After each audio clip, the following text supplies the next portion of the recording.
Hello and welcome to Big Bandit Gaming. We are back. I'm your host, Troy, and today we have Josh. I'm so sorry. Colton. Yeah. Long time no see. And Izayah. Yes, the Kronos. Awesome. Josh, you're sounding a little sick there. Is anything wrong? Yeah, I just got a little cough. I think I'll be okay though. That's good. That's good. Before we jump in, you know who else sounds a little weird today? I'd say Colton. Colton, there's something about you. There's something different. I can't quite put my finger on it. Like an air of confidence. Oh, well, I finally have a crown I can put on my head. And that crown says right in bold letters, silver rank on PlayStation trophies. And I've been trying to get there for a long time. I've been a peasant with that bronze rank forever. I'm finally level 300. I'm silver rank now. Taking a while. Do you I looked this up recently. Do you know the gulf between silver and gold? Have you looked that up? No, I don't think I have. Maybe I did when it first came out. It is 600. And it only gets harder to rank, I think. Or maybe it doesn't. Maybe it's like linear now. It's 600 to 998, and then like platinum is like 999. That makes sense. Out of 1,000. I think what they did when they redid that like 5 years ago or whenever it was, they just looked at like the top rankers that were already like at the cap, and they're like, well, we need to make it so they're not already at the cap. They just like went crazy. So yeah, no, I'm with you. We'll be silver rank. I'll probably be silver rank till PlayStation like dissolves and becomes something else. Yeah. Oh, me too. Depending, I mean, just how long it took me to get to silver. I'll probably die at silver. Yeah. There was a period, namely the PS3, where I was like playing every single game on that console. And those days are now over. So it's probably never gonna happen. But you know what? You know what else is exciting? New hardware. Always exciting. Josh, word on the street is you got a new PC. I did. I'm very excited to talk about it. Oh, dang. Who'd you steal it from? The IRS. Oh, yeah. Hey, My goat. Is that safe to say? It's safe to say. It's safe to say all, yeah, why not? Yeah, Josh, I want to, go ahead. Tell us when you got it, what you got. I want to know everything. How long ago did you get it? A nice medium to small sized black case to put a bunch of computer parts in. Oh, you built like it. Very nice. I did. I built it from scratch with my own two hands. No, I didn't solder anything. I don't have those skills. Maybe someday. I bought it about 2 weeks ago. I think it came in relatively quickly, except for one part being the most important part.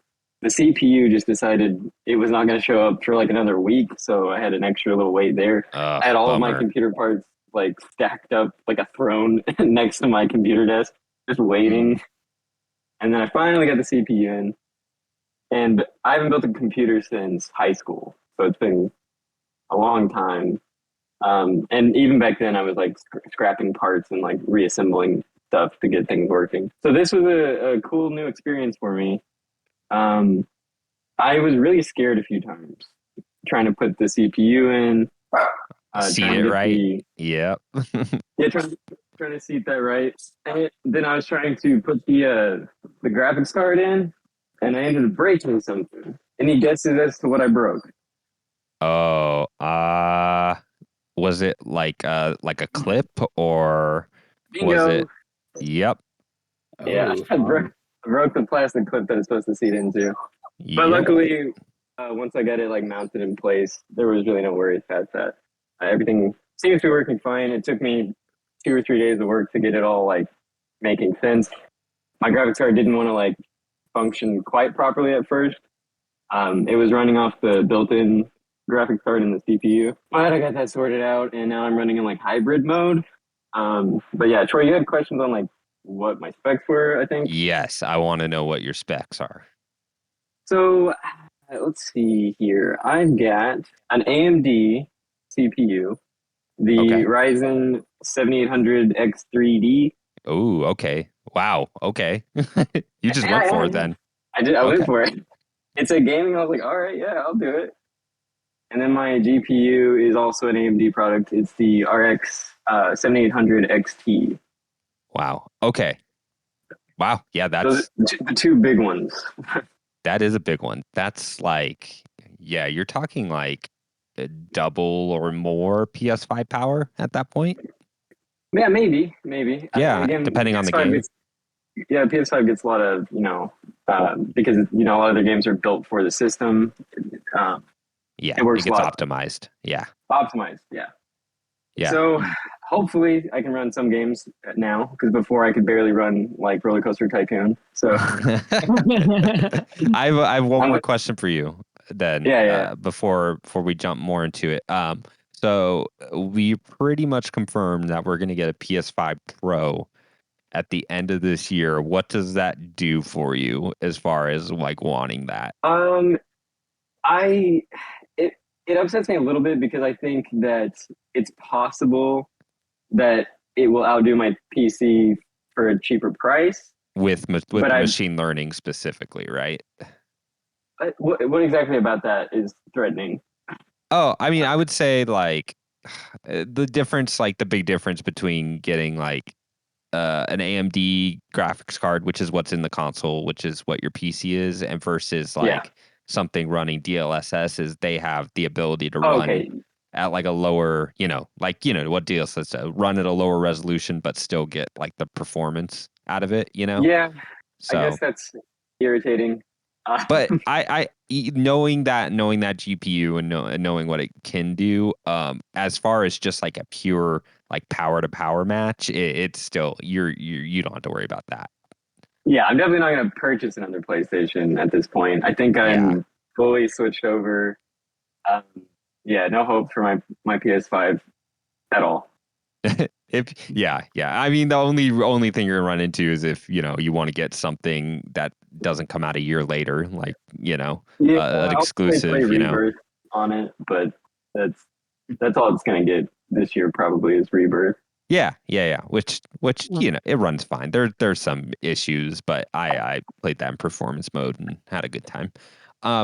Cool. Well, I'm I have glad. a question. What's up? Yep. How big of storage did you get for your solid state drive for your Good PC? 'Cause question. that's a I big. I got an M2 solid state drive. I only went with 2 terabyte, but my motherboard does have 2 extra slots, so I'm not too Mm, worried. And two of the slots run at the same exact speed, so Cool. I that's could cool. upgrade with like a 4 terabyte. Did I say Expansion. 2 gigabyte? That's I don't W. even, oh, yeah. Yeah. Yeah, So so I you're think I'm just good there. you want to just do all SSD, like no Oh yeah. mechanical Oh, storage or whatever. I mean, as unless I long get as into like video editing and need just like a ton of yeah, extra space, yeah, I think I'm video okay. editing or when you start building up your ROM, your Oh, ROM set. well, the systems I've been shooting at with my emulation on my computer so far, I've been looking at like Dreamcast, GameCube, PS2. A lot of those file sizes are a lot more manageable. Yeah. So thus far, and I've already done a lot of damage, but thus far I still have so much storage space left. Oh yeah. I'm not too concerned. Yeah, it's only when you start wanting like complete libraries. Like I tried for my Mister, I downloaded the complete library of like PS1 games, and that Yeah. alone was almost like a terabyte, like a single system. So I definitely wanted to make it more manageable. I was like, I'm gonna pick games that actually look good. I'm not just gonna go for the whole library. yeah. So what are you using emulation wise? Are you did you download RetroArch? Are you just like Dolphin and I got DCX2? Dolphin. I refuse to do RetroArch or whatever, however you say it. I've got PC. I always The get the letters PS2 mixed up. emulator, yeah. Yeah, the PS2 emulator. Those two are so good. Oh I yeah, highly they're recommend it. I mean, awesome. they're super popular. So if you haven't heard about it, I mean, you should have by now. Get I them. have. They're very good. Get them. Yeah, no. Awesome. If you're into Dreamcast, the one I'm having luck with right now is Flycast. I know a lot of people are into Redream, but they've got a weird paywall around some of the upscaling, so I chose to go with Flycast. Yeah. And then for PS1, I'm doing Duck Station, and I'm having a good time with that one as Duck well. Station is awesome. Yeah, because it does the Yeah. scaling right, and it just does it all right. It doesn't just do like gross, blurry, bilinear filtering. It actually upscales it like correctly, and yes, And all that's the ones awesome. I've listed so far, they've got really nice options. And if you are having issues graphically or anything, like there's usually a solution. In the past few weeks, I've had to like fiddle with it a little bit, but Yeah. it only took 10 minutes of research to find this is what I need to click to make this game run right. So it's not too bad. It's fun. It's fun, like sorting through that stuff. At least for me, until you're like, I need a BIOS. I'm definitely not going to dump it myself. So what shady site? Yeah. What shady like Reddit thread is going to give me this? And sure enough, I was lucky enough to find the ones that I needed with no shadiness. So yeah. Well, since we're already on emulation talk, before we go, Izayah, name one game that you think maybe Josh may have not played that you would suggest to him on Dolphin or Dreamcast or. Easily just give Sonic Riders a chance. It's a weird game. It's a weird you mean my racing favorite game. Sonic game? Is that actually? You had one love that chance. game. You had one chance. No, okay. Oh, good I'll choice. get it. Good choice. That's a good choice. It is a good obviously. choice. I guess I'll throw out Silent Hill 2. Like honestly, just give it a try. Like give that a go. Like I like it. It's clunky. It's weird, but it's got its charm. It genuinely does. Played it. And the So HD collection is a bad port of that, from what I've heard. It is a very bad fog. That's pretty good.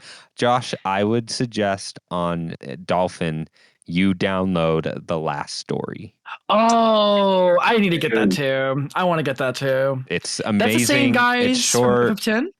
Yeah, that's like the ex Final Fantasy team when they came to the Wii right after PS2. So yes, The Last Story. It's only like 14.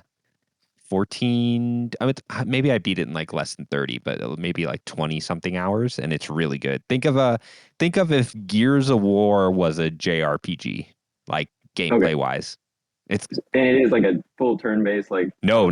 It's action. It's full on action. Like cover. Okay. Like you can take cover. You can shoot. You can do like sword stuff. It's really cool. So that sounds awesome. The Last Story. It is. It's sick. But speaking of emulation, I think what was it? Sorry.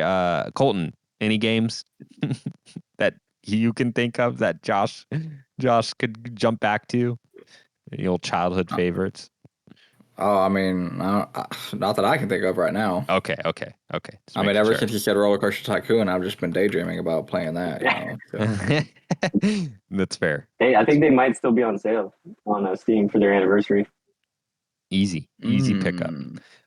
But yeah, speaking of emulation, I think it was like 2 weeks ago, Apple opened the floodgates, and it's now legal to do emulators on their store. Like they're allowing it.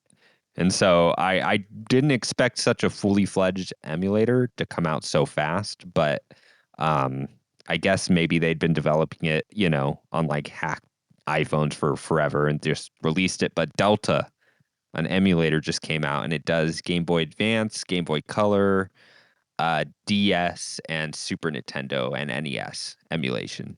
And it does it super well. It's so easy to open and download ROMs and do everything you need to do from just your browser on your phone. The only one that needs a little work, not work, but you need to do a little legwork, is the DS emulator on there. You need a BIOS and firmware and a couple other things, but that's pretty easy to get. But yeah, dude, it's awesome. It's the first time I've like actually really considered getting like a controller for my iPhone, like a backbone or something. So yeah, the DS emulation is really cool. Like I'm playing like Elite Beat Agents, download Dragon Quest 9, Super, the Kirby remake, the Super Nintendo Kirby remake. Super Kirby, I forget what it's called.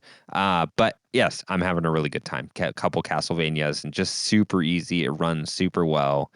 Like I said, yeah, it's just the emulation is on the iPhone, and it won't be long, dope. dude. It's not gonna be long till a PS2 emulator and like Dreamcast stuff comes onto, because that's already happening. That already happened like when you hacked it. There were already PS2 emulators that were ready, so they just need to get it okayed and official. And yeah, I can't wait, because I bought a really expensive new iPhone with a really nice GPU, and everything that's come out for it officially, I'm like, I don't really want to play Resident Evil 4 on my phone or, like any of those. I'm like, that's why I have my Or Assassin's consoles. Creed or Yeah, exactly. I'm like, I don't want to play like compromised versions of that. Like, it's cool, you can take it on the go, but especially for like full price. But like a bunch of games I can, emulate that I might have missed on PS2 or whatever, or GameCube, that would be, can you imagine just having like Super Mario Galaxy 2 on your iPhone? Just there you go. Slap a controller on that sucker and go. So I'm excited. This is what's happening in the first 2 weeks of those floodgates opening. Then in a year, it's going to be a really good scene. So, yeah. I got one more thing before we get started. Sure. For 4 years, ever since I started working, I've been in fast food. And finally that ends, and I work at retail now. I finally got a new job, and it's got like so many benefits. And like I genuinely plan on like staying there for like a long time. So when I do, I can easily just like, well, it's weird. It can do full coverage of my college funding, but it does only 4 specific careers. I forget what they are on top of my head, but they're not what I want, unfortunately. But everything else, it seems like a green flag for me. It's gonna be so much fun. I'm gonna have an hour-long lunch, 2 15-minute breaks. I have like a whole team with me and stuff. It's gonna be genuinely like a much more of a consistent environment versus the chaotic nature of like fast food. Nice. Good live update. I'm glad to hear that. I didn't know that. Yeah, Sick. it is super sick. Yeah. out of the fast food game now, huh? God, finally. Yeah. Well, before we move on to our games, there's one more piece of hardware that has entered the green residence. Oh shit! Oh, actually, technically 2. I spent $450 on 2 VR headsets On the same day. on the same day. Troy was telling Izayah, hey, do you want to buy this PSVR 2? Izayah was like, without a doubt, yes. And then that same day, our friend Jackson texted Izayah. Oh, no, he texted me first, said, hey, do you think Izayah would want to buy my my Vive? And I was like, well, he did just agree to buy the PSVR 2, but, I'll find out later. And he was, without a doubt, of course, he wanted to buy it. So he bought 2 separate VR headsets that same day. That retail money, man. That was a wild day. It's gonna be good. It's gonna be even better than my fast food money, bro. Wow. But yeah, I'm glad you guys picked it up, and yeah, I me much too. preferred that. So I did list it on Facebook Marketplace, and by the time I sent it to you guys, there were like 4 or 5 messages on my app. So I was like, no, take and buy. Sorry. It's funny because like you texted me when I was at work in the middle of a rush. I got the phone call, I got the text, and I'm like, oh my God, I called Colton in the middle of a rush while counting money. Hey, Colton, could you help me pay for this? Or do you want to? He's like, no, I can't. I'm like, don't worry, I got it. I can't do it right now. And he said, okay, no problem. And then hung up. I was like, oh, dang. Oh, that was done during a rush at Whataburger. Yep. So I'm glad it got to you guys safe and it's working out. How are you enjoying it? We love it. It's so simple. It's like it's what VR is finally like shaping up to be, a simplified, like digestible virtual reality experience where you're not having to hook up so many freaking cameras and like block stations and like cords and like ports. Like it's just so simple. It's just so clean. And it's like when I went to my HTC 5 to play Pavlov and I went back to the PSVR 2, I was like, I think I just want to. I just want to keep playing on PSVR 2, just because like the simplicity of the setup. It's really simple, and it's still like the most comfortable headset I've put on. Not that I've put on like all of them or anything, but our lenses are not fogging up when we're breathing. It's like it's so nice. Yeah, it doesn't get like really hot. Nose cover. Yep. Yeah, it doesn't get really hot in there. Yeah, I really enjoyed it. I haven't played too much, but we have played more Pavlov than anything. It's so fun. It is fun. We do a lot of role play. Yeah, it's basically just like a role play simulator. I mean, it's people walking around. The very first game I played, where it was like their version of Among Us, where like we're all trying to figure out who the killer is, And this Oh, one that's dude had a fun. cowboy hat on, and he would just not stop talking like a cowboy, and it was just it sounds so stupid, but it was actually a very fun night. It Yeah, was. no, that sounds like a good time. I'm glad you guys are using it. Mine just sat there for so long. I don't have like the space. My upstairs is a little hotter. Yeah, Yeah. that's The true. biggest thing is I needed to buy like lenses so I didn't have to wear my glasses. I needed like prescription lenses, just the way my eyesight was. It was bothering me. So I was like, you know what? I'm okay. I'd rather give it to someone who's going to use it than just have it sit there forever. And I, when I end up doing like Josh and building a PC, I'll get whatever the headset of the day is then. yeah, I Yeah. will say, I got to play like an hour of Resident Evil 4, like just the remake. Oh yeah, And it's great. dude, it is so freaking cool. I can just pull out my knife and be like, and like they like, charge at me. I just like flash my knife at them, parried easily. I walk up to them, I just roundhouse kick them. It's just so fun and it's so cool. Like and like the actual like aiming gunplay and stuff like that, it feels simple. It doesn't feel like super like technical and like genuinely like live like in like a how do I put this? It doesn't feel real gunplay. It feels like a bit more gamey. A little It's fun. arcadey, which is fun. Yeah, I like But that. you still Pavlov, get to do the thing where you're manually reloading and all that yes, and stuff. you still get Yeah. that experience like that. Oh yeah, I'm doing this. I'm in virtual reality. Like it's dope. It's still dope. Yeah. No, that's cool. That's cool. Okay, awesome. Yes, so that covers the hardware.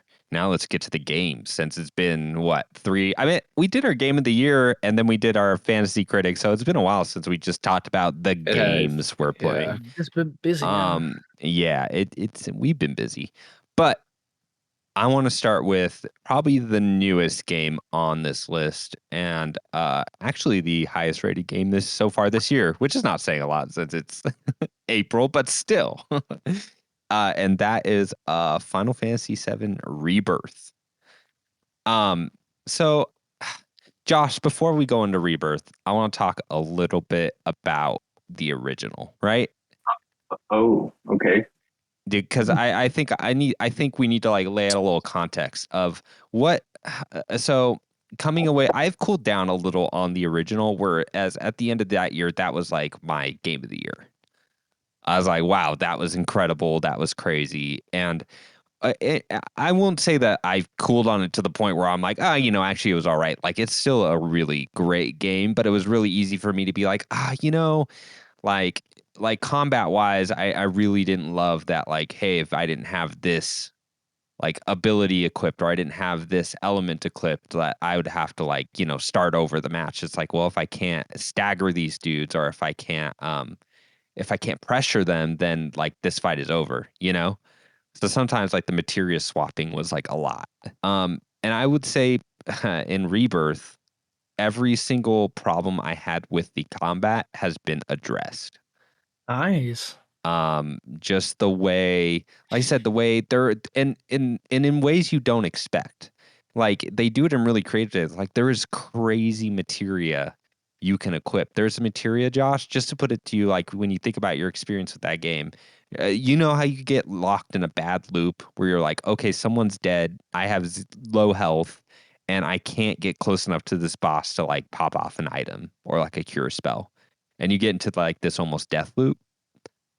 Sure. Well, Yeah. to solve that, there's now a materia in Rebirth that just lets you do an item every like 2 or 3 minutes without using an ability. So and then there's this like in Rebirth there's this sphere grid that you can do, and on pretty much every character always has a element ability they can throw at an enemy to build stagger. Whether you have it equipped or not, whether you have Aerith, who's like you're throwing your spells at, so you never run into an instance where you're like, oh great, like none of my party has Blizzard, or ice magic. Like you can get them all like it doesn't do any damage, so it's not as good as if you just had Blizzard, but it's enough to get the bosses and the larger enemies in like stagger states. So you can really tell they sat down and they looked at that combat, and the combat was the highlight of that original game, but there were like issues with like bosses being padded and long and weird. And I would say like almost every instance of that has been fixed. Well, But on a higher level, FF7 Rebirth is such a weird game because comparing it to Remake, it's like a different genre of game. It's not like the mechanics are there, the graphics technology is there. It's actually better in a lot of ways, which is to be expected because of it being a PS5 only game. But when I was sitting down and playing it, I was like, oh my God, they did it. Like, for context, whenever I talk about Final Fantasy, I say there's this point you hit when you hit Final Fantasy 13 and past that, like on the PS3 360 era, where Square decided, hey, we want to make Western games. Like we see how much people like Western RPGs. That's when like Fallout, that's when Bethesda got big. That's when like Dragon Age came out. Like, and I felt like they were chasing that dragon and never hitting it. And because they were chasing that so hard, they also weren't making like a great RPG, a great like Japanese RPG. And FF7 Rebirth is them doing it. They made a open world, like a Western open world game without compromising anything that makes like Final Fantasy or like the JRPG is like a genre, like compromising it. It's like the game they'd been chasing for the last 11 years, 12 years. And I just sat down, I'm like, oh my God, they did it. They made a awesome, like modern Western open world RPG out of Final Fantasy VII, which That's is dope. just really crazy conceptually. So yeah, the difference between this one, just because I think I don't think Izayah or Colton, you've not played this game, right? Or the original, No, the not remake. yet. Not yet. No, I Okay, haven't yet. so for context, the original is a completely linear experience. Like Right, I've heard that. in a lot of ways, it chooses when the party members are in, who the party members are in. You get a lot of corridors, you get a lot of dungeons to like towns, and it for what it is. I think that game's really good.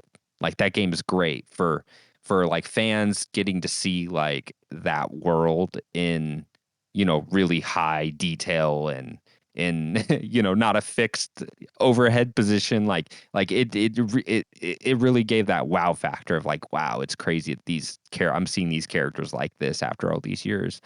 And this game is, like I said, it's almost like they made like a Ghost of Tsushima. They made Assassin's Creed, but they almost did it with a little more like restraint in some ways. So you have your open world tasks that are repeatable like you would in any one of these games, but they do it in a way that kind of feeds back into the combat and into like creating your characters, upgrading your characters, in the same way like in Persona. Like the more you do with your characters, the more you do in that world, you go back into the dungeon, especially Persona 5, and you get like abilities and upgrades and new things you can do. In the same way they kind of did that with Final Fantasy VII Rebirth, where they're optional. Like you could just do the main story path, but it makes you want to do everything in a way I was not expecting, because that's not the way I play games, and especially not open world games. Usually I'll get bored before I even start to consider like I'm going to do everything I can on this map. Right. And almost from start to beginning, I didn't 100% this game because they just gave you too much right at the end that I was like, I'm good. I just want to finish this out. But like my playtime ended up being 86 hours, and that was Mm. not grindable content. That was like core like content. Uh and when I say like they have that open world stuff, every single character is voiced. Whether it's a side character, whether it's a main character, it's not even something like FF16 did. Like everything is voiced, everything is acted. There's so much to do. I think if you've been on Twitter, you know, like mini games are kind of the joke Yeah. of this game. And you know, to I saw someone on Twitter saying like if they're comparing this to FF16, they say FF16 has higher highs, but Final Fantasy VII Rebirth has so much better lows. Like Final Fantasy Rebirth rides this line of being just so satisfying and such a solid game, even at its lowest when you're like, oh, another mini game that's, okay. It's over in like 10 minutes and you move on. And like every town you're doing something different. It throws up the formula. Like you'll do 2 open world areas and then all of a sudden you'll be like on this story path where you're on a cruise ship and you're doing this and now you're in this area and like, oh, now this open world area, it's not like cookie cutter. Like I can do half of it, but then I need to do something in the story to change, like to go forward in this open world area. And it's really wild, dude, that this game exists because it's such a different game from that first game. Because I never believed them. I was like, oh yeah, like, I get that once you get past Midgar in the OG game, like it turns like it's open. Like you can go to the map, you can go to towns. I'm like, they're never going to be able to do that in Rebirth. I just thought, okay, it's like going to be like a corridor, like a wider area that you get to the next town in. But it's not. It's they truly made like these huge open map areas where the combat, like, the combat is still there, all the writing is still there. It looks amazing. It's the first game I've ever played where I got into their in-game card game. Oh. Really? Yes. And I fell off of Gwent. I fell off of Oh, I all love the other that. Final Fantasy card games. Like No, it's 9 is great. I know triple triad, but dude, when I say Queen's Blood could be its own, like I'm not the only one to say this. Like Queen's Okay. Blood should be its own game. And the thing about this game, it doesn't do it. It doesn't do any of this stuff like in half measures. Like Queen's Blood is a in-game like game, but it's so much more than that. Like there's story missions that like there's cutscenes that happen when you play enough. Like stuff starts getting weird with Queen's Blood in a way you don't expect. But yeah, the game is just like really delightful and surprising and addicting. Like like playing like 10 hours and being like, oh man, I could just like uh there's just so much to do. There's so much variety. It's really good. My only complaint would be that the forward push of the main narrative is still not like the greatest Final Fantasy has ever been. And I think that was like a complaint I had with the original. I'm just like I don't know what Sephiroth's up to. It's all very vague until you get to one point, then you know exactly what he's trying to do. But up until that point, you're like, I don't quite know what we're doing or why we're doing it. But yeah, dude, Final Fantasy Rebirth is pretty amazing. It's really weird to explain the difference between that original to Rebirth. It's like, Mm. hey, it's because when we talk about sequels, we're like, okay, there's the jump from like Assassin's Creed to Assassin's Creed 2 or Uncharted 2 and Uncharted 2. Those are huge jumps for that franchise and like a sequel, but it really builds off and like it, I guess there's like a logic to it. You're like, oh, you did with what you did with the first one, you figured out what worked and you just did that better. And in Final Fantasy, they're just like, yo, let's take everything that was good about Remake, but then let's make an entirely different genre of game around that. So it's a really crazy way to develop like a sequel. And I think a lot of it is because a lot of the so it's weird. Nomura is probably working on Kingdom Hearts 3 at this point. He is not 4. the head of this game. Sorry, 4. Yeah. And so the staff that is here, they were all a part of that remake, but it is like a much younger, newer group of developers. They all worked on that original, and I think they said like 90% of their staff stayed to work on the sequel, which is not normal in games. And so it was just so crazy how much in so short a time they were able to cram in that game and get it to the quality it's at. The writing is really funny and amazing. Like the characters are still good. Overall plot is a little weaker, but yeah, man, it's just a really crazy experience, crazy game. Do you guys have any questions? I know it's hard Yes. without playing, but This is oh, supposed to be. oh, Isaiah, Okay. Isaiah. Sorry, I'm gonna Okay. throw Go one more ahead. thing. I'm gonna Go throw in one ahead. more thing. I know. Sell me on Boy, it. Sell me boy, on it. did the staff that developed this game play Crisis Core? Because Crisis Core is huge in this game to the point where Oh they my remixed god. the soundtrack. They probably remixed like 20 Crisis Core tracks that are in that game. That's dope. Characters that didn't appear, in the original are in there. It's really cool. Like, sorry, go ahead. They're doing a lot of crazy shit with like remake because it's a completely new story that's aware of like the predecessor of like Final Fantasy Yes. VII Crisis Core. I'm aware. I know it's gonna be cool when I play it eventually, maybe in like 2 years. I I would 2 say years. probably the worst way to play these games is back to back. I would like for the people who are like, oh, I'll wait till they're all out. Like, there's no way you would want to play remake into intermission into rebirth into whatever the third game is going to be. That would be a very bad way to play that game. That is very because like already this is like a much bigger grandiose experience that Rebirth is like setting a bar for Oh than yeah, like the original. And this is only part two. yeah. And when We're getting to dude, 3 parts. Cosmo Canyon in this game, like them actually Ooh, like putting Cosmo Canyon all together, it is probably one of the most like visually impressive cities I've ever seen in a video game.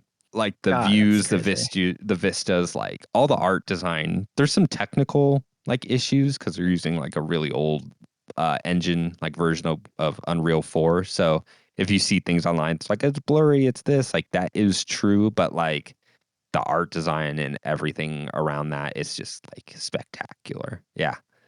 So yes, it took me 86 hours to beat. I probably did 85% of everything I could in that game. And it just surprised me because I came into it being like, I I was almost afraid that was an open world. I was like, do I want to play? Do I want to play like an I open feel for world you.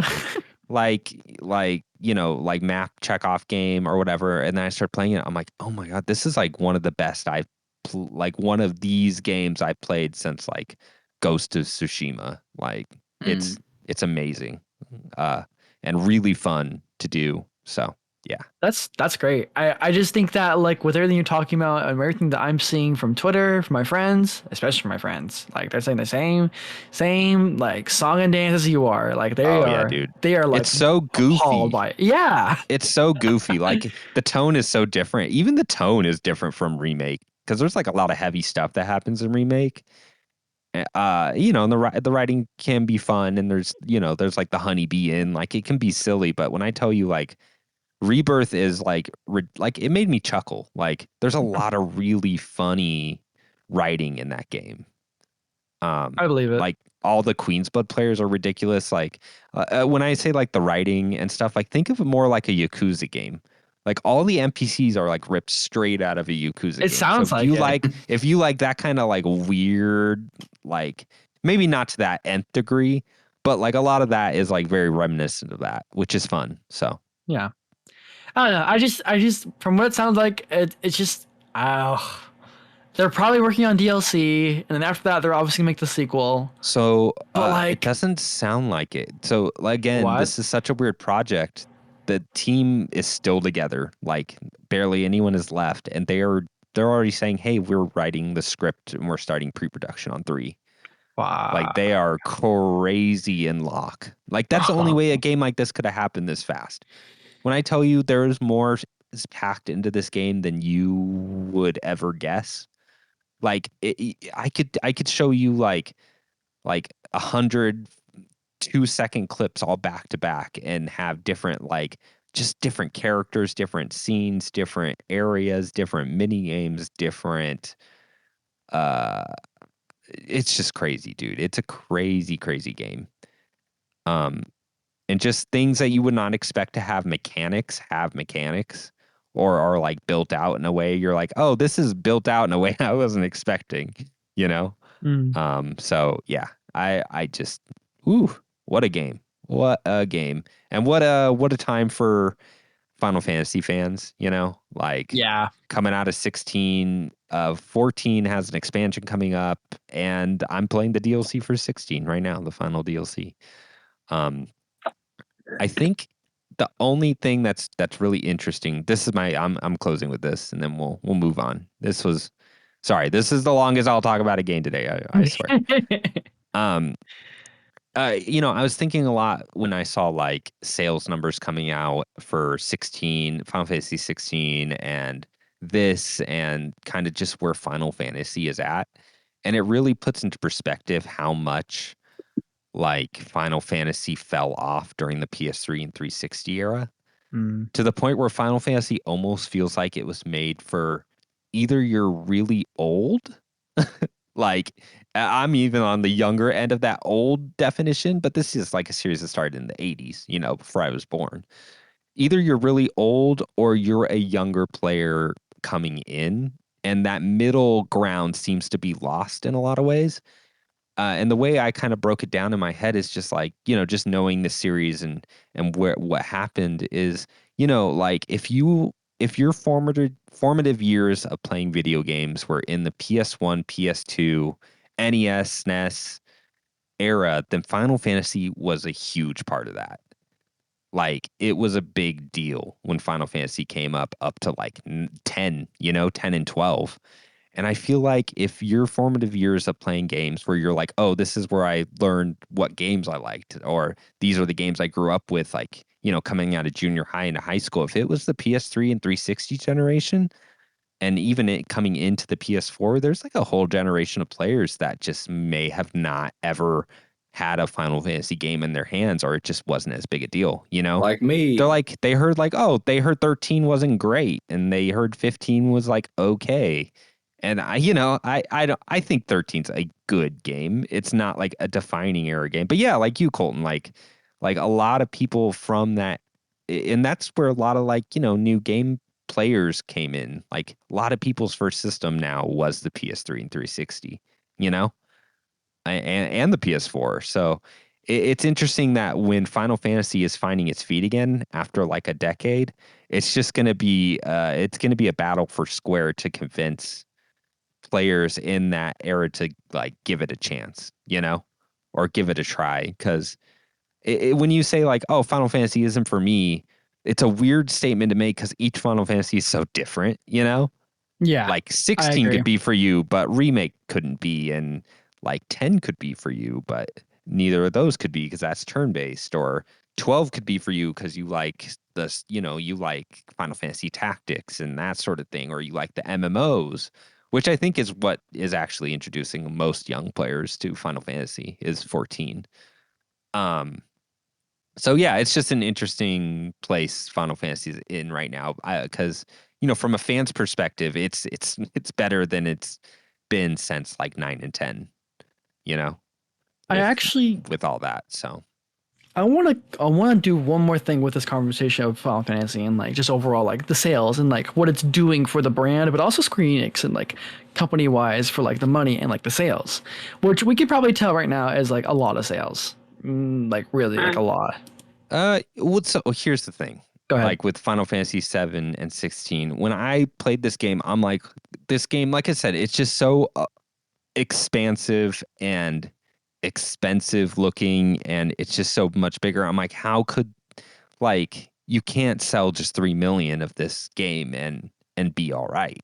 No. Like that's, but here's the issue with talking about sales for Rebirth. When Remake came out, it was during the pandemic. It was at the height of PS4 sales, you know? Yeah. Like there's a lot of factors. And even then, like I think at one point it sold like 6 million, which is good. Yeah. That's a really good number, but that's like the peak of what Remake can do. That's kind of a problem. And I think the biggest issue with 16 and 7 is they're just PS5 exclusives. They're only going to sell to so many PS5 owners. And to make back the money they would need everybody, they would need like it to be a thing where it's like, if you own a PS5, you own this game, Yeah. And Sony, and I think only Nintendo really has those types of games. I think Spider-Man might be the closest, you know? Yeah. Um, so what I'm thinking when when I read this is like whatever check Sony is writing to keep Final Fantasy exclusive to PlayStation, it better be Big. 3 million games worth. Like that check. If Square Enix isn't freaking out and questioning if they should make a third, the final piece of this or do something different, then it means that Sony must just be cutting them just a gargantuan check Because that's to what keep this exclusive. they've been doing that since like Uncharted 4's like crazy development cycle when it like switched completely with like directors, scrapped a lot of like the content and like concepts because like Right. they were planning on for a March release of 2016. 2015 and then like they were like we can't do this, we can't reach that, Yeah. and like the actual president was like, hey, we'll give you a few more months just because. And like, Right. dude, that game was already in development for so long and like scrapped so much shit. Like the checks that Sony is writing ever since Uncharted 4, from what I understand, is like crazy. Yeah, and that's a whole nother conversation. It's That just is. where AAA games are at right now. Yeah. But my larger point is just like Final Fantasy is in a weird position because it's the strongest it's maybe ever been with its releases. Like they have the right people in charge. Yeah. Not Square Enix. Square Enix still has tons of issues. Like just look at that Yeah. Foam Stars game. Like, like just every other release just seems like a budget like nonsense game from them. But they finally have the right people in charge of Final Fantasy. And so now they just need to convince players that it's worth picking up or checking out. And Final Fantasy VII Rebirth is so weird because it's like, okay, do I need to play the original game? Do I need to play Crisis Core? Do I need to play Remake? Right. The answer is no. But at the same time, as someone who has played all that stuff, I have a deeper appreciation what they're doing story wise. I like that. Yeah. But the game itself is like worth it on its head without ever needing to play any of that stuff. So yeah, it's just interesting. But yep, that's that. I'm done talking about Final Fantasy. I want to help segue us a little bit because I have a lot to say about 3 Portable itself. I kind of want to work backwards. Wait, what are we talking about first? I was gonna say we should talk about Josh's experience with 5 first. Oh, Persona. Yes. So we are talking about Persona now. That is our segue. That is our segue. So you wanted okay, then let's do it. Let's just do backwards, yeah. So we looked at a list, everyone, and we saw all the games we're playing, and it just so happened that all of us touched Persona 3, 4, and 5 in different ways, which is really funny because I didn't know that. None of us knew that that each other were going to be talking about that. So I'm curious, Josh. What do you think about Persona 5 Royal? Where are you at? Yeah. So I did play Persona 5 the year it came out originally. I didn't finish it. I think I got to. I had thought I was pretty early in the game, but I come to find out I think I got to the beginning of the 4th palace. So that's pretty far. Good way through. Yeah. It's a long game. Coming back to it, I was like, okay, it's gonna take just a few hours to get to where I was, and then I was like, oh no, it's like half the game. Great. I did finish it. I did everything I wanted to do in it. Yeah, with the new ending, with the new I did content, all the extra stuff, all the extra content. I did it, guys. I went through Gauntlet. It's done. Okay, so what was your original impression of 5, and what did Royal do for you? Okay, so I thought 5 was amazing, but I think the problem was I hadn't completed the game originally. So I had this impression that I think would have gone down as I played through the game, because I think you had a similar experience where you actually did finish the first version of Persona 5. And then Royal. Yeah, and you didn't really enjoy like the full story so much. No. I thought the game was like almost 30 hours too long, and we're talking, or 20 hours too long with the original, and it just fell off a cliff at a certain point.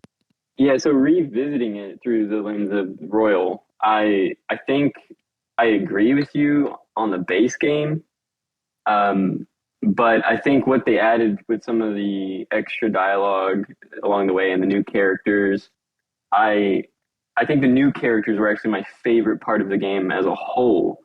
So I say if you're going to go to Persona 5, I mean obviously go for Royal, even though it is longer. I think what they added is the best part. So if you're going to play it, get that one. Just know that it's way too long as a game. Oh, dude. But if you're okay with that, it's very enjoyable. It has a lot of relics from the PS3 era where it was originally developed. That maybe for JRPG fans you're kind of sick of at this point. I know I don't really like JRPGs as a whole. I think turn-based JRPGs are boring. I think this is just the best version of that formula of just standing there and pressing the attack button to attack something. It just has a great story, good characters. It's very anime.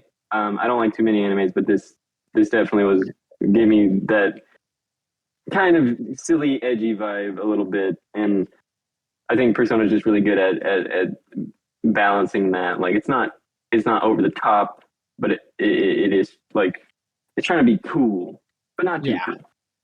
Yeah. It's no. Go ahead. Yes, because I did finish Persona 5 the year it came out, and then for some reason the person that was like, I didn't love 5. Like I think it's a good game. I don't think it has anything on 4, Golden specifically. Yeah. But and then being like, you know what? Maybe if I platinumed Persona 5 Royal, I'll like 5. You know what it was? Sorry, strike that. It's funny, a strike. But I played Persona 5 Strikers. Right. And I loved that game so much that I'm like, you know what? Maybe I did love Persona 5. So I'm like, I'm gonna play Royal. and sure enough, like you said, the best part of Royal is the new characters, and I think the new ending content is kind of amazing. Yeah.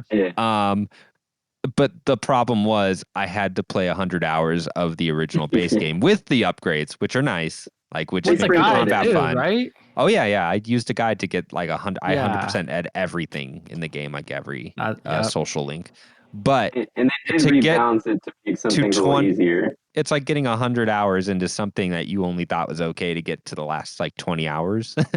And so it was bittersweet to me. And then at the end of the day, playing 5 Royal and Strikers, I'm like, you know what? Persona Strikers, the vibe of that game is just yo, what if we took the dynamics of 4 and put it into 5? It's just a group of friends going on a road trip, and I'm like, that's what I wanted. 4 our Strikers is great. So yeah, maybe when you get a long break, Josh, you can give Strikers a go. It has a good PC version. It's on my list of hundreds of games to play. So. Yeah, exactly. Yeah, it's much shorter. I mean, it's 40 hours long compared to 120. So it's perfect. It's great. It's long for that type of game, though. It is. Games. Yeah. It's the best Musou game though. By a lot of the ones I played, it is far and away the best. So cool. And let's just go down the line. Colton, you had told me that you procured a working Vita. Yes, and I'm realizing now that probably should have also been in the new the new device. Yeah. So yeah, I got a Vita. I got a used Vita from one of those old used game shops. And the first thing I did is I found out how to basically how to mod it, because I needed memory on that thing, but I didn't want to buy Sony's dumb PlayStation PS Vita card thing. Yes. And I found out that they found out how if you modded the Vita a certain way, and if you bought a certain type of, it's just a normal micro SD card, but it's formatted to basically be the internal memory of the PS Vita. You just put that in the game card slot, and then now I have 500 gigabytes of storage on it. So amazing. That was the first thing I had to do with it. And then I started playing around with, since I had it modded already, I downloaded, a couple things on it. I got a couple games to run, and a couple I haven't gotten to run yet, just because I haven't taken the time to really figure it out. Because one of the first things I downloaded was Bully. I was like, ooh, I got to get Bully. I would love to play Bully at work, and then I go to launch and it says I'm missing like a line of code, and so now that I have it modded, I can open up this certain app and it'll I can access all the files of the PS Vita manually. I would have to go online to figure out what line of code I'm missing, send it to my Vita through like Wi-Fi or through a hardwire connection, I guess, and then figure out where to put that line of code. And all that's a little bit too technical for me. That's a lot. One day I might do the research to do that, but for now, I'm just playing the games that work. I did buy Persona 4. I didn't want to pirate that one or anything, but I did buy that one. And now that I had memory for it, I could download it. So then I started playing that, and that's kind of all I've been playing on the Vita so far. The first like 2 weeks I got it, I had actually had quite a bit of time to play it at work. So I got like 25 hours into it, Whoa. within like 2 weeks. And work has been a lot busier, so I probably just need to start playing it at home since I'm not getting that much time. But I am right now. I'm about like 43 hours into it. Last time I checked, like 3 days ago. Yeah. So I'm like, I just did the 4th dungeon. So how now are you? 4 and 5. How are you liking the murder mystery vibe it's got going? Your Scooby-Doo gang. I like that vibe. It's interesting. Apart from the sometimes it's so corny, but other than that, Yeah. and just the weird things that kind of happen in anime sometimes. Some of the teachers are little pervy, super creepy. and by little I mean a lot of pervy. But little stuff like that aside, it's pretty good. Man, there were things though. I think now, like I said, I'm only like 40 hours into it. I think I was having more fun with Persona 5 whenever I was playing that years ago. But I only got like probably roughly the same amount through that game too. It was like 40 something is when I stopped. I don't know. There's just some things that I don't remember having so many frustrations with 5 like I did 4. Like, you can only do one thing at the end of the day, or like whenever you get out of school, you go choose one thing to do. Sure. And then you can have one thing to do in the evening. And then like my very first day where I had no school, I was like, all right, awesome. I can probably go do 2 or 3 things. So the first thing I did was like, all right, I want to spend the first half of the day. I'm going to fold envelopes in my room because I am low on money. So then my guy, I went, Sunday morning, I didn't even leave my room. I went straight to my couch and I was like, all right, make envelopes. And then all of a sudden it was like evening. And I said, are you kidding me? I sat in my room folding envelopes. What? How come I can do that after school for a couple hours and I do it on Sunday and it takes up the whole day and it doesn't give me any extra money? I don't know. That was my big first couple. I was like, what are you talking about? I can only do one item all day or like one thing all day. And then also there's like this one thing where I think it was in between the 2nd and 3rd dungeon. They were like just trying to build story, like I'd get up and then like kind of a cutscene would happen right after school. And that'd be your day. Yep. That'd be my day. But I swear to you, I counted. It did it like 8 days in a row. I didn't get to do anything. Like it'd be like, oh, they go talk, and then it's like, all right, you're tired, time for the next day, and then like school is over, and then like, oh, something else happened, and then like you walk over, and then like every now and then at one of those days, it would like it would actually take me back to my house, but then my uncle is in the living room, he won't let me leave the house for the evening. I thought at least I'd be able to go do something at night, but no, I can't do that. So there was like 8 days in a row when I didn't get to do anything. That was kind of. I don't remember having those problems with Persona 5. I felt like it was a little bit more. Funny you say they that. They weren't so like handcuffed. Because there was one of the things they fixed from 5 to Royal is like the beginning of vanilla Persona 5. They don't let you out for like.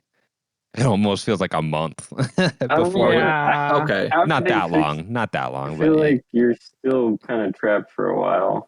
Yeah, it's on and off too around the story events. You just aren't able to do as much. It is a Persona thing, but also I will say, Colton, is like it can feel like your days are slipping, but later in the game, if Persona 4 specifically, is you get a weird amount of like sometimes you'll just get 2 weeks where there's nothing going on in the story and you are just like knocking On. out stuff, Yeah.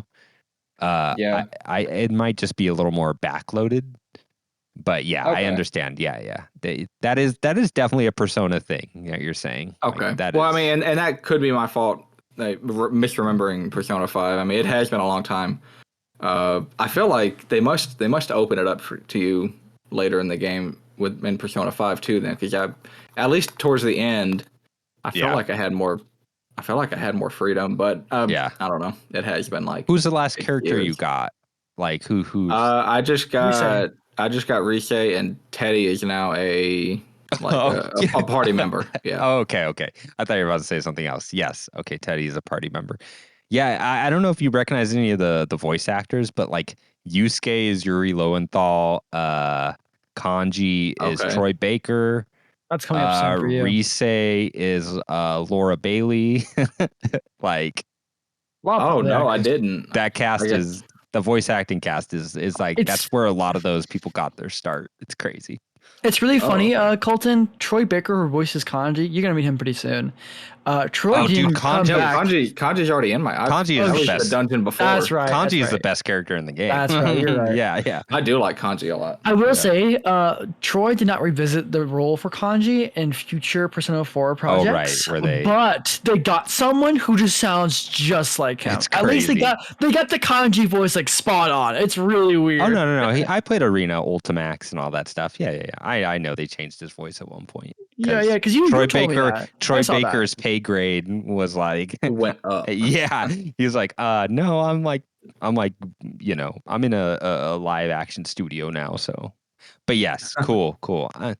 I'll be curious if you keep going forward where you think that game and story and stuff goes. Yeah, I think I will. So bringing like like a handheld console to work has not been super new to me. I've been kind of doing it since I got this job, but the Switch is so much. I don't know, like it takes up a lot more room. Yeah. I have like a little like a soft case for the Vita, and do that whole thing can fit right in my pocket and like any of my work pants. It's so much easier to like pop out for like 30 minutes. If I have nothing going on at work. So I imagine that. I mean, at least indefinitely. I'll be bringing it to work and then playing it.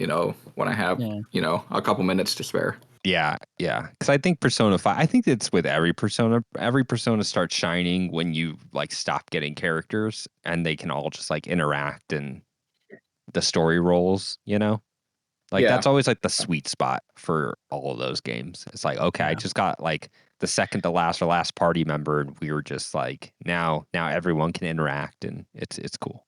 So cool. Troy, Okay. Let I me want hear it, you. Izayah. No. I want you to lead with Reload. Okay, Reload. Reload is a game I've been just kind of like you, Colton. It's been the game I've been doing in between games or when I don't Mm-hmm. have like a ton of time to sit down and play something intensive like Rebirth, you know? Mm. And so Reload has been really good for that. I've been playing it kind of in weird places, not because it is on Game Pass, which means I've been playing it on my downstairs TV, my upstairs, my phone, my laptop. I can just play it Stuff. wherever, which is great for a game like that. But yeah, Reload is really cool. So take all I think probably the hardest thing probably going back to portable, probably going back to Persona 4 Golden is just even go back to like Vanilla 5 Royale just perfects that combat to always feel like engaging, always feel like you are getting new abilities, you're getting new ways to like find enemy weaknesses and like character abilities are going off the charts like and the best thing Reload has done for me is it's taken its combat and totally reworked it. Like top Mm. to bottom reworked it and a lot like it feels a lot like Persona 5 Royal now. And so it takes like all the strengths of 3, which is its just kind of its really like weird dark atmosphere, its vibes, It's hip And the hop cast vibes. completely like complements it too. Oh Like yeah, it's yeah. Like the cast, like everything Persona 3 did well, but may have aged. Like Reload, I would say for the most part, like keeps the spirit of it, yep. and on top of that, also just updates all the mechanics like top to bottom. What you're doing per day, how you keep track of your even like the newer stuff, the remakes have done where you can like press a button, see the percentage of what players are doing or what characters are available, like easy ways to fast travel and see that stuff. Uh, the character like specials and dungeons, like it's crazy. If you go back to original 3, I forget if this is in portable. I think I can maybe answer they that. fixed this in portable, right? I Where can you answer can it. Oh, where direct you commands, direct commands. Yeah, Yes. yeah. So the So original Fess, 3, you couldn't control your party. You only right. could control your main character, and all the parties just did their own actions. Minus one Oh, caveat: Yeah. the way you found the fun and fest, like I did, because I'm just crazy like that. You set them to certain commands. You focus on healing, supporting. You focus on just all out attacking. You focus on act freely. You focus on defending. Or with I guess the goat, you can put her to Orgia mode, and you just let her shred through enemies. It's literally like rage mode for Kratos. It's so sick. But yeah, like it was weird. It was a very weird choice for an RPG that most games in that genre dominated in free control of your entire party. But in FES and in 3, it didn't really do that. And Portable, they can give you the choice to do that and do direct commands like in 4 and 5, which is weird. It's weird to go from 4 Golden as Kid Izayah to 3 FES and be like, I can't control Junpei. Yeah. But these are in remake, they weird also keep decisions. that. Yeah, Yeah. It just also, I think they're using a different, I think they're using the Unreal Engine. So they're getting away from kind of what Josh said, like the old technology from 3, um, that they were making for, or sorry, not the old technology they were making for the PS3, and the engine. Like it looks good. Like the engine in Persona 5 Royal does look good, but like I think it really brings it up a notch using Unreal, and all that entails. Like the lighting looks really spectacular, which is really important for yeah, Persona 3 specifically, more than it would even in like 4 or 5, because it's it a really very is. moody game. And so all the character models look awesome. All the animations are really nice. It runs well on everything. Only thing is, I think they're still using personas they made from Vanilla 5. like like the same Jack Frost model that you see in this is also the model that you saw like in 5, like I 2016. That's I cool. have seen some personas in 4 that I'm like, I remember those from 5. Yes. Yeah, So there's that was also a question. I don't know, like, or how are there like personas that have been in like all the games that they've recycled, or Yes. Yes. I think of them kind of like okay, Shin Pokemon Megami in that Tensei. way. Yeah. Yeah. Yeah, even before Persona was a franchise, like they SMT had a been lot doing of that for a those. long time. So yeah.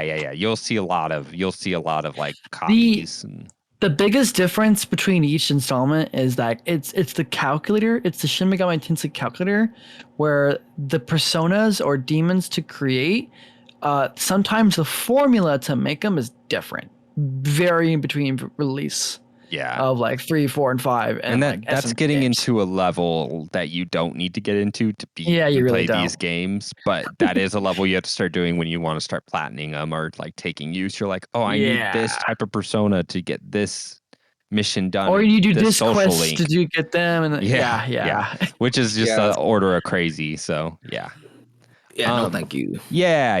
But you're That's liking it. You're liking Reload, right?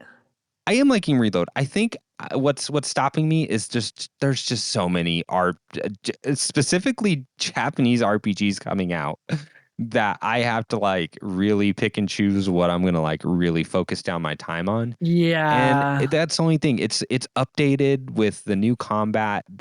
All the characters look Some great, new content and too. there's some new content, but at the same time it's just like, well, I've been here when I could play a game I've never played before, Yeah, that's like it's fair. like, oh, like Iuden Chronicles is coming out, like I love Suikoden 1 and 2. That is something I'm going to play, or Rebirth, or Like, we're gonna have a new Atlas Persona game or Persona team game at the end of this year, and you Wait, know, are we? I Refantasio is coming out this year. Okay. Never mind. We're Sorry, good. not We're a good. new We're good. Persona. Sorry. You scared me. I'm like, I don't want that. Get the fuck no. Yeah. So there's just so much happening in the RPG land, and I didn't know how I was gonna I didn't know how I was going to get along with Dragon's Dogma 2. Thankfully, I was just like, I can walk away from this. I'm not feeling too much FOMO, but Mhm. yeah, it's just a game I'm just I going to have am. to crack away at, like maybe even the next 2 years, because at the end of the day, it's still like an 80-hour RPG. Like, Yeah. it's not a game where I can just play here and there and actually get through it. So at some point, I'm either gonna have to focus down or just be like, you know what? Cool. I'm glad they updated this. It sounds all the remixes, all the new like songs that Lotus Juice and them did Oh, are it's fire. so good. Yeah. So like I'm listening to them on repeat, bro. a lot of what Persona 3 could do for me, it's done within its first 20 hours almost. Mhm. And it just being like, oh man, I'm so glad that people are going to be able to experience this game like for the first time, in this way. Like, there's no like, oh, you can play Fest, but it's a little weird because of this, or you can play like portable, but like there's no cutscenes really. There's no compromise in this one, except if you want to play as like a female character. But hey, that's why mods are here. That's why Unreal Engine 4 is a nice thing because you can make mods. And But that's yeah, why I'm. so Yeah. that is I mean, is there anything else you want to say about 3? Because I know you just 100%ed it. I did not 100% yet. I'm on it Yet right now. you're working on So it. Okay. So this is why I want you to lead with Reload, because I haven't gone to Reload yet. But Reload is such an interesting comparison to make to 5 and Royale, since these are the two like top dogs of Persona right now, because like they're like the most updated and kind of like thought out, like and like kind of boundary pushing with like Persona, with like you're getting all these cool mechanics, all these new ideas, all these just upgrades and updates to like these models that like it's easy to compare them to and see how far we've come with Persona. And Reload is one of those examples with right now. And it's really cool. But it also makes for an interesting conversation to compare how Persona 3, there's been like multiple versions of this game, not just like a sequel like 5 has gone or 4 has gone. I guess you could say 3 has gone, one with 4, but still. More like a director's cut. But yeah. Yeah. It's that Or it's sequels, that yeah. there's an entire content that is untouched and it will not be touched for maybe years, if not ever. With Persona 3 Portable's female route, Katone, just Katone. First off, let me just clarify for the viewers, if you haven't seen our episode for our favorite games of all time, I put Persona 3 Fest as my top 5, genuinely. Oh yeah, I remember. It easily became like top 5 for me just because of its cast, story, soundtrack, and overall atmosphere just blending beautifully together. But it's been like 5 years since I've played Fest. So I want to give it another try Portable, see how it's been. But this time, do it differently. We're going to 100% it. We're going to do the female route and just see what's different and new about it. And from the get-go, there's new music. Obviously, you're female, so that changes the voice acting and the dialogue a bit. And there's new content with social links, and it's really cute. There's new female like characters you can talk to, like new social links entirely. You can finally like be friends and hang out with the guys, and you can romance them. Different conversation. and it's really fun, and like it feels weird because like it's been a while since I played a Persona game and like really sat down and like cared for one. Because like I just don't have that time in my hands. I just like to play other games that I'd rather spend hours into. But like the way they're paced, the social links themselves, I forget how good they are. Like I would be like in a very like dramatic like part of the like a hangout, and I'm like, damn, this must be late. Nah, bro, I'm only like social link 4 rank. I'm like, what? There's still more to this? Like there's still more to this like overarching story with this character? That's dope. And like I mentioned with the males, like Junpei was like not a hangable like character in Fest. Now you can, and you get to find out more about his background, his terrible like alcohol addicted dad and like how he coped with that. All these cute little conversations he has with you. He's like, yo man, I don't know why I like you so much. You're so chill. And like the little detail, because like it's canon how like he's gonna have his own lover in Fess's and like in Three's like main story. But like when you want to romance him before that happens, he's like, I'm actually not interested in dating. I just want to be friends with you. Like he's like one of the only male characters that does that and like rejects you personally. I think that's just so freaking cool. And then you have like the freaking hold on one second. I have like my thing right here. Yeah. And then you have like some of like the other changes like it was originally called Persona 3 Portable because it was on the PSP. And what they had to do from P3 Fest on the PS2 to bring in the portable on the PSP was they had to cut down on some content. And this is kind of where like you get into like the muddy waters of Persona 3. And it's why like Fest and Portable are such a heavily divided topic of what you should play first before Reload came out. Which is that the cutscenes are different. It's just purely virtual novel. So you have flat backgrounds with art and like a character sprite instead of like your typical 3D models and the environment and the lighting and so on and so forth with the sprites of like the character models talking. And that was fun. Like that was still cool to have in P3 Fest. Despite being a PS2 game, there were still impactful cutscenes with the 3D models on display with the other models while having the sprites. It still made for great cutscenes, and they still made it like a great story with like the like design for the cutscenes, whatnot.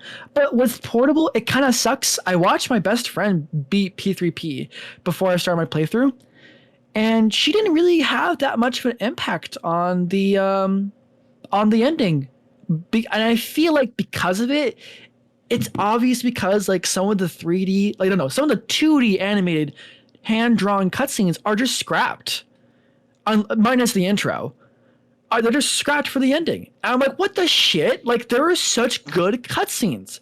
Why would you all not fit that on the PSP, let alone try to bring it back for the Switch, PS4, Xbox, Steam releases? Like, dude, I love those cutscenes. I was getting a little emotional just thinking about like how much they impacted me as a kid when playing the original Fest. And I watched my friend play Portable and still getting those same chills. Like, oh, that's why I love this game. I forgot why I love the P3 Fest so much and like Portable. But like, they didn't have those cutscenes. They didn't have those 3D models. And like, I always think back to the very end.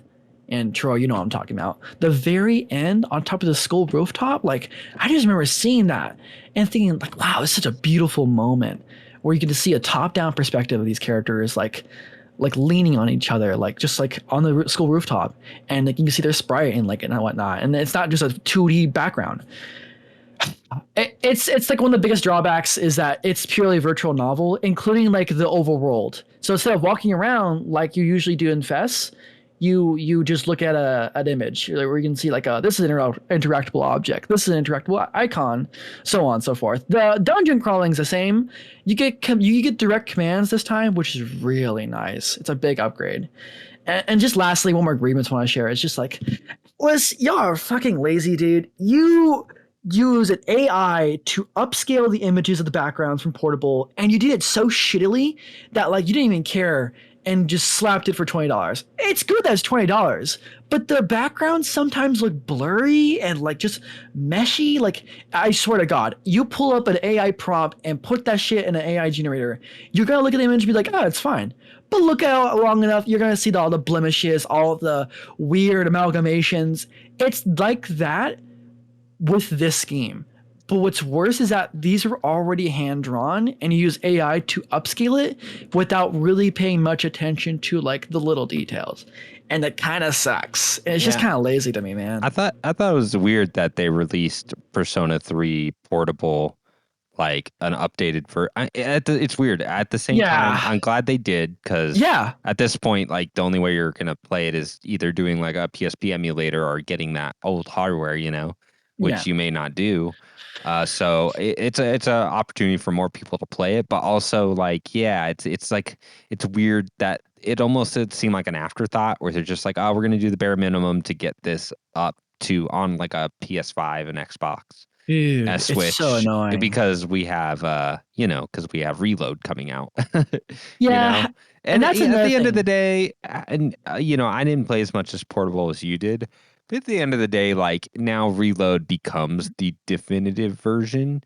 Even and it's still not the perfect, like you're still not getting like the Fest content, you're still not getting Not yet. the female protagonist.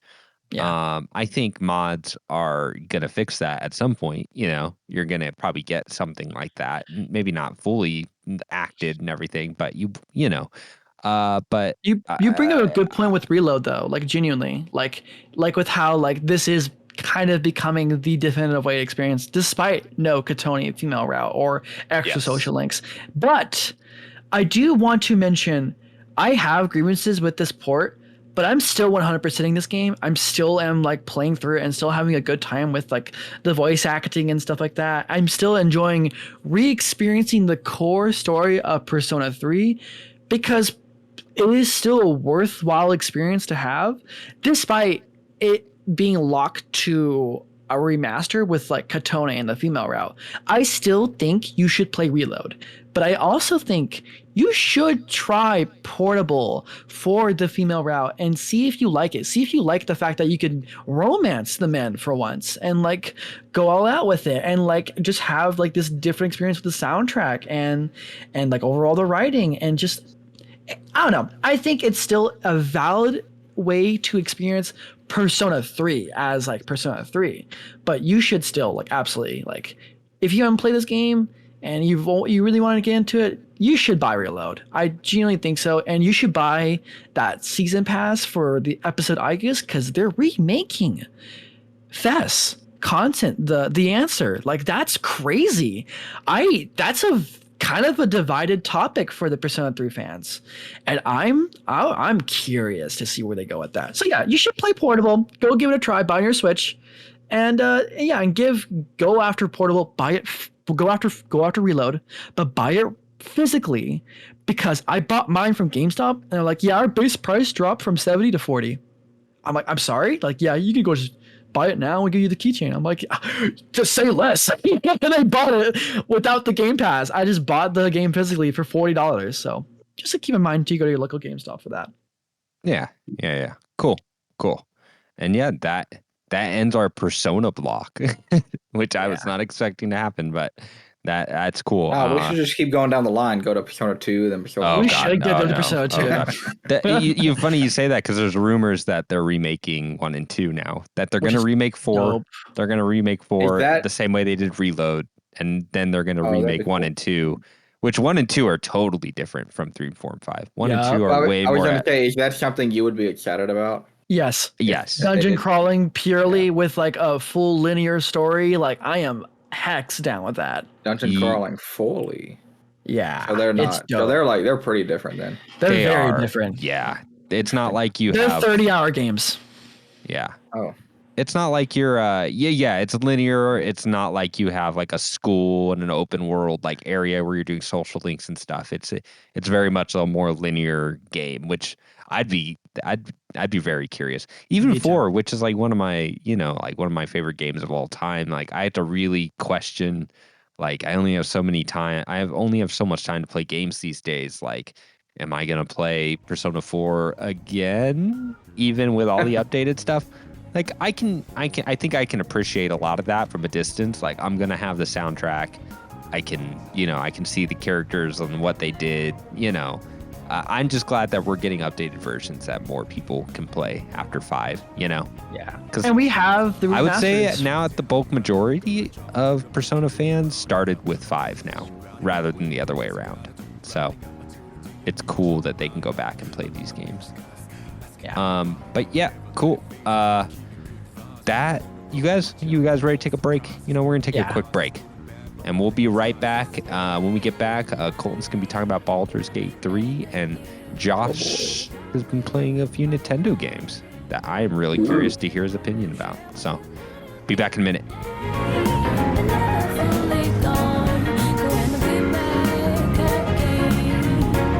Until the coming over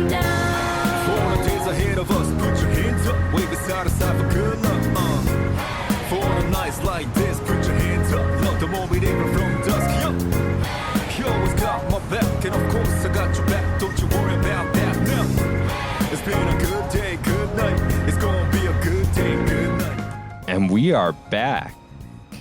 And like we said before the break, Colton, I think during Game of the Year, Baldur's Gate 3 made your list. And that was like how many hours did you put into it? You know, that was the last thing I played that year. And I'm glad I did it because it made it, I can't remember now. I need to look. It made it like, I know it made it like in the top 5 for me. And I think I remember saying if I played this earlier, it probably would have been maybe top 3, maybe top 2. And I still think that way because I've been slowly working my way through that game. I'm in Act 3. I'm in the last chunk of the game. But from what I hear, the last chunk of the game is like the biggest chunk. So if I feel like I'm like a fourth of the way in, I'm probably like an eighth of the way in. So I probably have some way to go. But the game continues to, I think, really impress me with how much I can discover. And like that last act, like Baldur's Gate itself, the city, there's very few times I come into like a city that dense in a video game. Like the last thing that I remember doing that in was probably I don't know, it was probably The Witcher 3. It's the last time, like, you go into like a big, one of those big kingdoms, and like every building, there's a couple different doors to go into each building, and every building you can kind of go into and talk to people, and there's stuff hiding behind every hidden wall or trapdoor you might find. I don't know. It continues to really impress me, and just the stuff you can do in the game, like that. I'm still like finding out you can do. Like you can manipulate the press, which I think is freaking awesome. So like by the time you get to Baldur's Gate, I was like 100 hours in the game by the time I got to Baldur's Gate. My name is already well known, and they have like their own little newspaper, and I always looked at kind of negatively. Not because I was a bad person, I just think I ruffled, a lot of feathers, and the people that were owning the printing presses and stuff, I think, I made them mad. I mean, you can manipulate the press, whether through legal means or illegal means. You can like, from what I understand, I haven't done it yet, but from what I understand, you can like slime your way into like owning it, and all of a sudden you can print whatever newspaper you want, and you can give yourself whatever type of pedigree you want to give yourself. Or, you can I think you can just straight up like burn the factories and nobody knows anything anymore. And, just stuff like that. It continues to impress me. What was your question, Izayah? I just realized, 'cause Troy, I'm listening to Jason Schreier's like Blood, Sweat, and Pixels, and I'm listening to all of it. And I got through the chapter of Obsidian making Pillars of Eternity through the help of Kickstarter. And I didn't know this, but Obsidian, they're famously known for New Vegas. But I also didn't know them for Baldur's Gate 1 and 2. Did they do 3? Or is it a new team? No, Larian Studios, did 3. How many years did it take to create this game? Because this game looks like it took 8 years. I mean, it was in early access for years, so it was a very long project for them. Yeah, that's insane. Because this is the studio that did Divinity Original Sin. And that was like 2017. Yeah, 2017. Yep. Maybe even 2014. 2017 might have been like the console release. Like it's been a long time, and a lot of people, a lot of what people loved about Divinity Original Sin 2 was like the character choices you could make and the freedom, and they just took it to a whole nother level with Baldur's Gate 3 because it was in development for a very long time and in early access for even longer. So, and no one expected it to be as big as it is, but cool. I'm glad you're playing it through because it sounds like you. I know Josh was pretty negative on it by the end. Hey, It sounds awesome. It's super impressive writing. That's like the one.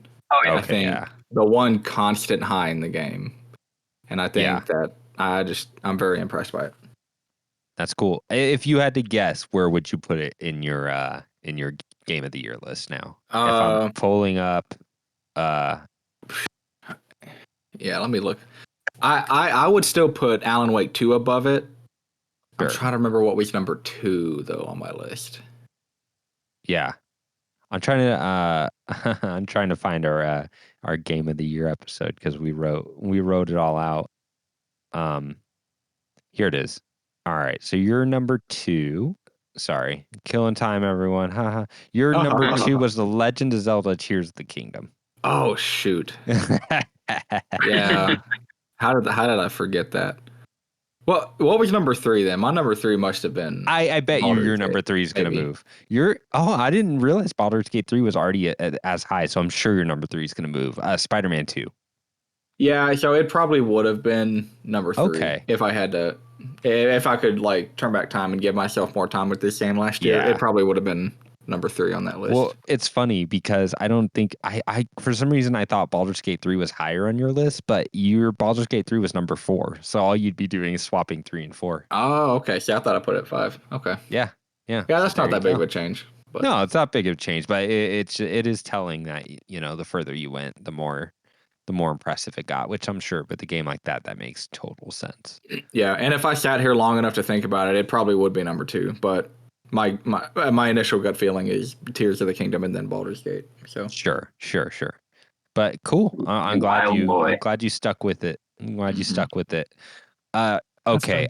So before, when we were sitting and looking at our Google Doc for this episode, there were 2 games I was looking for Josh that he put in that I was very excited to hear his thoughts on. One specifically because if you guys go way back in our podcast when we did a ranking of Nintendo, I would say it's our biggest argument we've had on this podcast. Yeah. And it was when we were fun. It was a good time. I had a good time. You had a good time. Maybe not in that moment. It was good. But it was over a little game called Super Mario 3D Land plus Bowser's Fury. I didn't even remember we argued about that. We kind of did. We had a hard time placing that because it was a Wii U game and half of a new game. and I was like, oh, I forget what exactly it was, but I think up to this point, I had still been the only one that had ever played through Bowser's Fury. So I'm like, the minute I saw that, I'm like, oh my God, I have to hear what Josh thinks about this game because, yes, because I have very high opinions of it. I think it's the perfect length. I think it's super creative. I think it's crazy that it works as well as it does, considering the mechanics are all from like a linear Wii U game. So continue. Oh, so I played it. I beat it. Just to be clear, we're talking about Bowser's Fury. I already love 3D World. It's one of the best Mario games ever made. Bowser's Fury is very different. It is, which I expected. I know it's like the camera perspective is kind of like Mario Odyssey, but the way it controls is so different because it still controls as if you're playing 3D World. But then the camera's shifted, so then it doesn't really feel the same. You really just have to play it. It feels really uncomfortable at first if you're going from one of those 2 games to Bowser's Fury. Mario doesn't really have all of his abilities that he would generally have in a 3D Mario game. That's what threw me off at the start. I don't know if you felt that, Troy. Kind of, yeah. I mean, I kind of knew that because when you don't have abilities in 3D land, by design, you're not like doing double, triple jumps, throwing caps, or, it's really all about the abilities in that game. But I know what you mean when you're, given the type of camera and what we're used to now. Yeah. And so all in all, I think it worked. I think that it is very dissimilar to either side. I think it fits in this new bracket, but I'm sorry to say it, Troy. I don't think they should make any other games like this. I don't think it's a good idea. That's crazy. There's the drop. Okay, Izayah, did you play it? I look at that game and I was like, oh my God, why wasn't Sonic Frontiers like this? Oh, well, Sonic has a lot of room. Yeah, sure. Any Mario game is better than Sonic, but that's not what we're talking about. No, I just think that like it's kind of funny hearing that from you, and like and Troy is just so excited to like, because I think he loves this formula. He's not going there. I was curious. I get why people like it. I think I don't see how the length makes any sense. Okay, let me get to what I don't like about it actually, because it's not really the mechanics It's not really the world or the level design. Right. Because the levels exist kind of within the open world, and that's a cool idea. But I think what ends up happening is like when you fall, you're just like, man, I gotta go back up this thing again, or like, or like you have another objective that's back up the same route that you were just up earlier, and like new objectives appeared. I'm like, okay, cool, I just gotta go back up there. The worst part about the game is the title of the game, Bowser's Fury. It's so dumb. It was such a bad choice. It, if the game took Bowser out and just focused on like platforming in this like open world where you have like these kind of like floating levels and or areas within it, I might have enjoyed it twice as much. But with Bowser interrupting my fun, feel like every 30 seconds it felt like to like rain fire down on me. Classic bad guy. I couldn't take it. I was like, this is so dumb. I think even after you beat him, he still does it. And I'm like, this is so stupid. I just want to collect my stuff and complete this game. My son was like sitting next to me, watching me play, and I was like, I'm gonna beat this. I'm gonna complete it, and I won't have to touch it ever again. And he clearly realized I was not having fun with this game because I was just struggling so much to do anything. Like Bowser's just this massive wall blocking any of my enjoyment. Okay. I see. I get that in the timer on Bowser getting all kaiju and like destroying stuff around you is a little much at times. Like I feel like they could have doubled the length of time he comes in. And it could have been like a crazy thing that happens at least once, like every time you were in an island. Yeah. Or even I do get that, but I think just for me, it was really the design of the like almost like it almost was half a puzzle game and half a platform game, you know? Like you look at an island and you're like, okay, every single one of these has like a little puzzle element to it. It's not too difficult, but it might like challenge your platforming skills. It might challenge like your perspective skills. And I think just the freedom in a Mario game just to be like, you know what? I'm gonna come back to this. And just like shooting away to another island is kind of really novel in itself. Yeah, it has like that Wind Waker thing where I'm like, I could go anywhere, but then the world's really not that big. Right, like, right. oh, And I think that's less because like they did something wrong or it wasn't the way it's supposed to be. It was a side project all along, and it feels like that, you know. I don't deny that, but I don't know. There's just something very fresh about it. Like it's like, oh man, it's almost like they gave this to a team of modders, like inside Nintendo, and said, like, go for it. You know? I get that. I just if Nintendo's listening to me, don't do it. Don't go down this path. It's not the way. This is not the way. So you wouldn't want like an open world Mario game, is what you're saying. No, I think even if it was expanded out and like really designed. I want to be extra clear about this because I kept hearing people say that this was like an open world Mario game. Here's the issue is like what they have now is like it's really just good levels that they threw all into one bucket and then you swim around the bucket. So I think that's less interesting than if they were just a fully designed world that each had their own level. Like Odyssey, for example, those worlds that are in Odyssey, some of them feel just as big as the entirety of Bowser's Fury. So yeah, like make another Odyssey.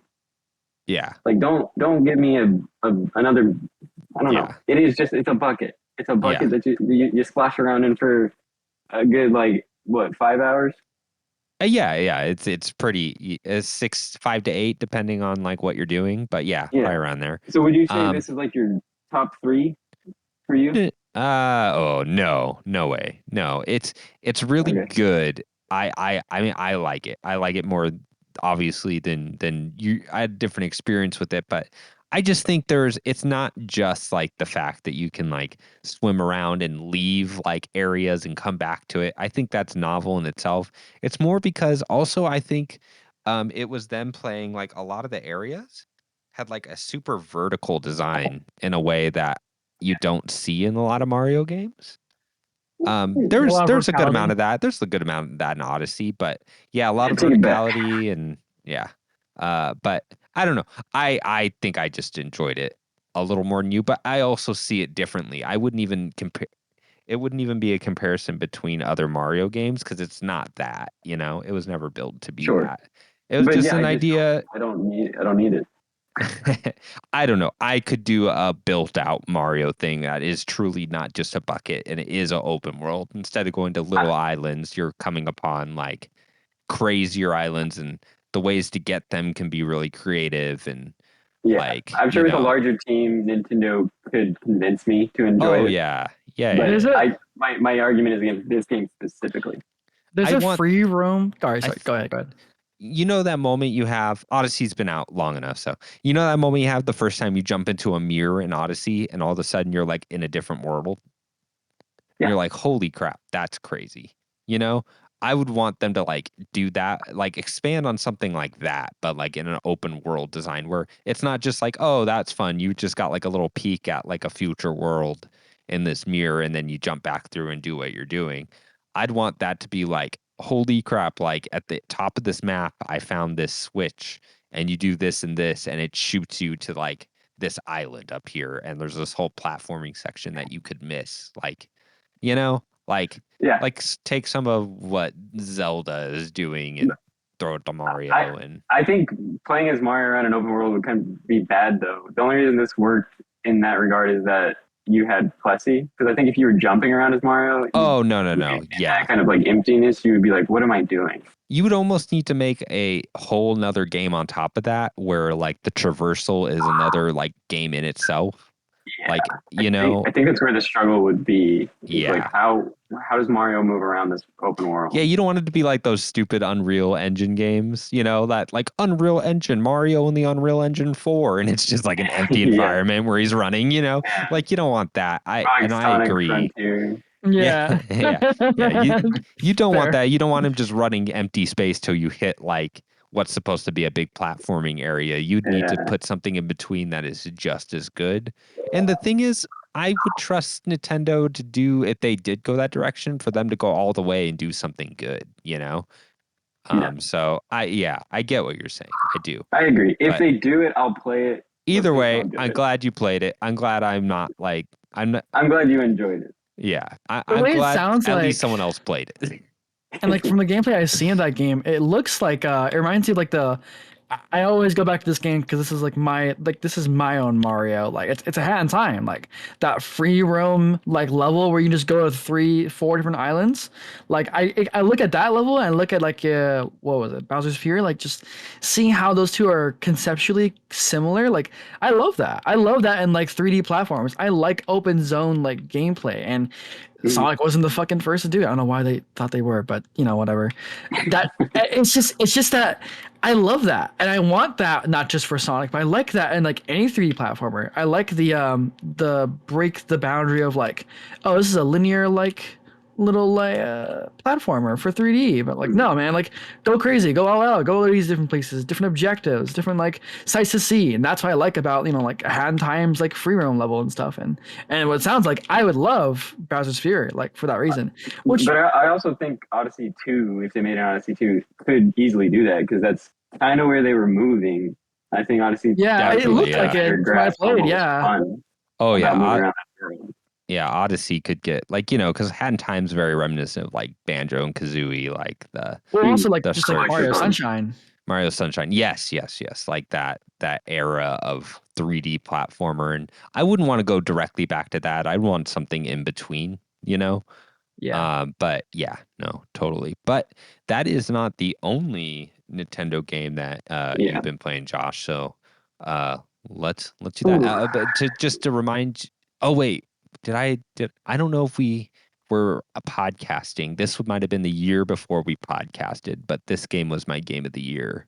It came out. So Yes, we were not Yeah, podcasting. when was that? 2019. 2019, yeah, I think. I No, don't remember. We were in 2020. the house. It must have been 2020. Yeah. Oh, well, no. It was, we moved in November 2020. We started February 21. Or 20. Oh, shoot. Oh, I'm looking up. Okay, so 2021. it's 2021. So we started podcasting Okay. early 2022. Yeah, it feels Okay. longer. I felt like it was Yeah, more you're right. pandemic era, but yeah, maybe not. Yeah. Jesus Christ. Well, You know. No, Yeah, I know. Metroid Dread. Oh, we just passed our 2-year. That's why we could have just been like. That's true. That's That's right. true. We could have done the math. Okay. Yeah. Is that what you had to say about Metroid Dread? Oh, did Yeah. you want to talk? Yeah. Yeah. We love Metroid Dread. I've never been a big Metroid person. I didn't for the longest time. I didn't even know that Metroid wasn't the name of the character.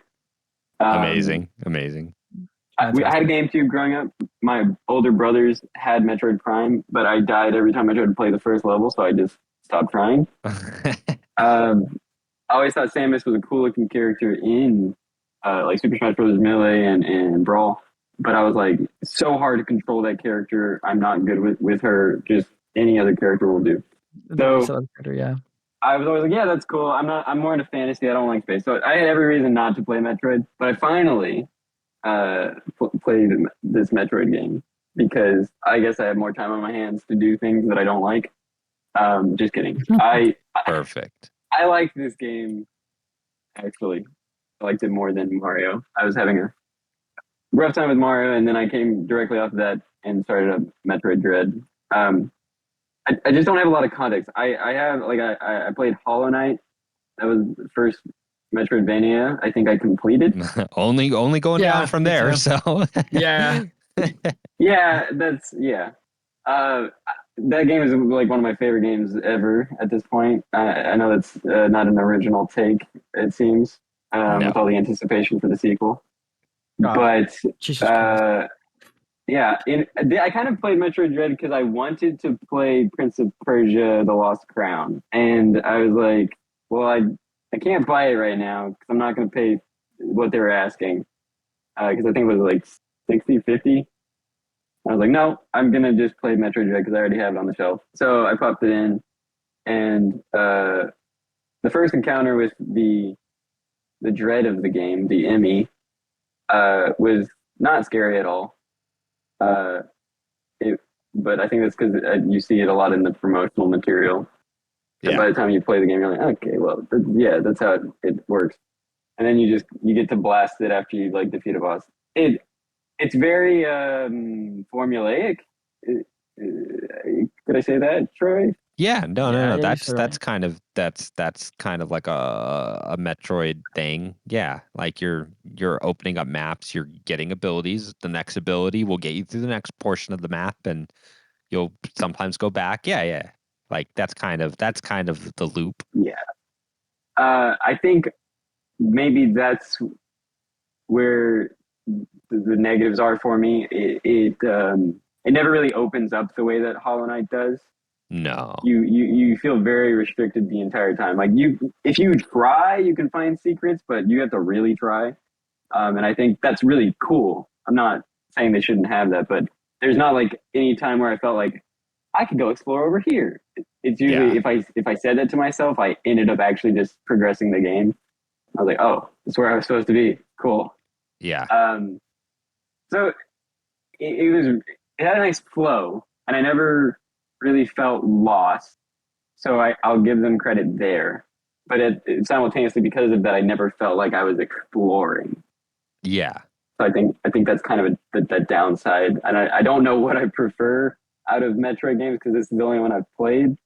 I'm looking at maybe playing Super Metroid next. That is genuinely a good game to play. Like I actually love that game. Okay. How does it differ? Okay, so I'll tell you what. Hollow Knight, I'm the same way as you. I beat Hollow Knight. I fell in love with it, like just like wholeheartedly. Like, oh my god, my first love, my only love.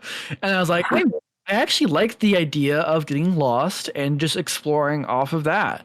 So I tried Super Metroid after like my 3-hour playtime on my original SNES Classic. I still have that bad boy. That bad boy's like, go.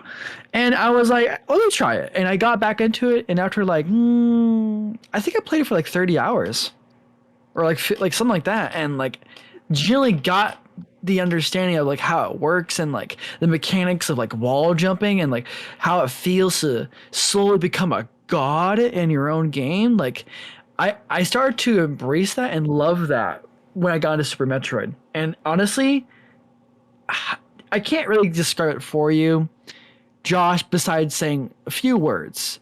It's iconic. It's Okay. just constant, like a drip feed of fun.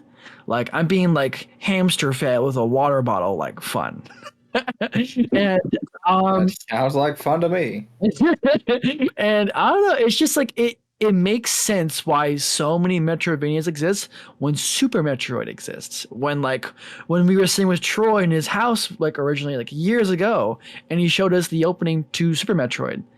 Actually, he was at the apartment, I think, and he was like, "Guys, like, look at this intro. Like, it's just peak." And I'm like, "You're right. It is peak." And this whole game is just that. And like, if you love Hollow Knight, and if you love Metroid Dread, if you love this formula so far, then why not give the classics a try? Like Xenoblade Dread, Super Metroid. So Josh, kind of speaking to kind of what your question is, what makes Hollow Knight like obviously Hollow Knight is like a landmark moment for a lot of Yeah. people and for this genre. And what it is because Hollow Knight is less like, hey, this is like one of the best like Metroidvanias. Like it's the best one of these. Hollow Knight managed to take like a Metroidvania and like insert like the exploratory and like the kind of ambience that like Dark Souls does. Like I would say Yeah. like Hollow Knight, what it does is it takes a Metroidvania and like mixes Dark Souls in a way that's like, oh wow, this might be the perfect game for me because it's Yeah. literally two That things is I that is. love. And if you're looking for like a Metroidvania that's going to give you like the most like Hollow Knight experience, it's almost like weird because you're almost having to choose between one of the two. Either you're going to get Hmm. like a more like Dark Souls, like, you know, like there's even like 2D Souls games, you know, or you're going to get the exploratory, like kind of platforming stuff you're getting from like a Metroidvania. So you're almost having to choose between what you're getting, Yeah. because Hollow Knight is its own kind of like special thing. And I don't think it's an easy thing people are going to be able to copy.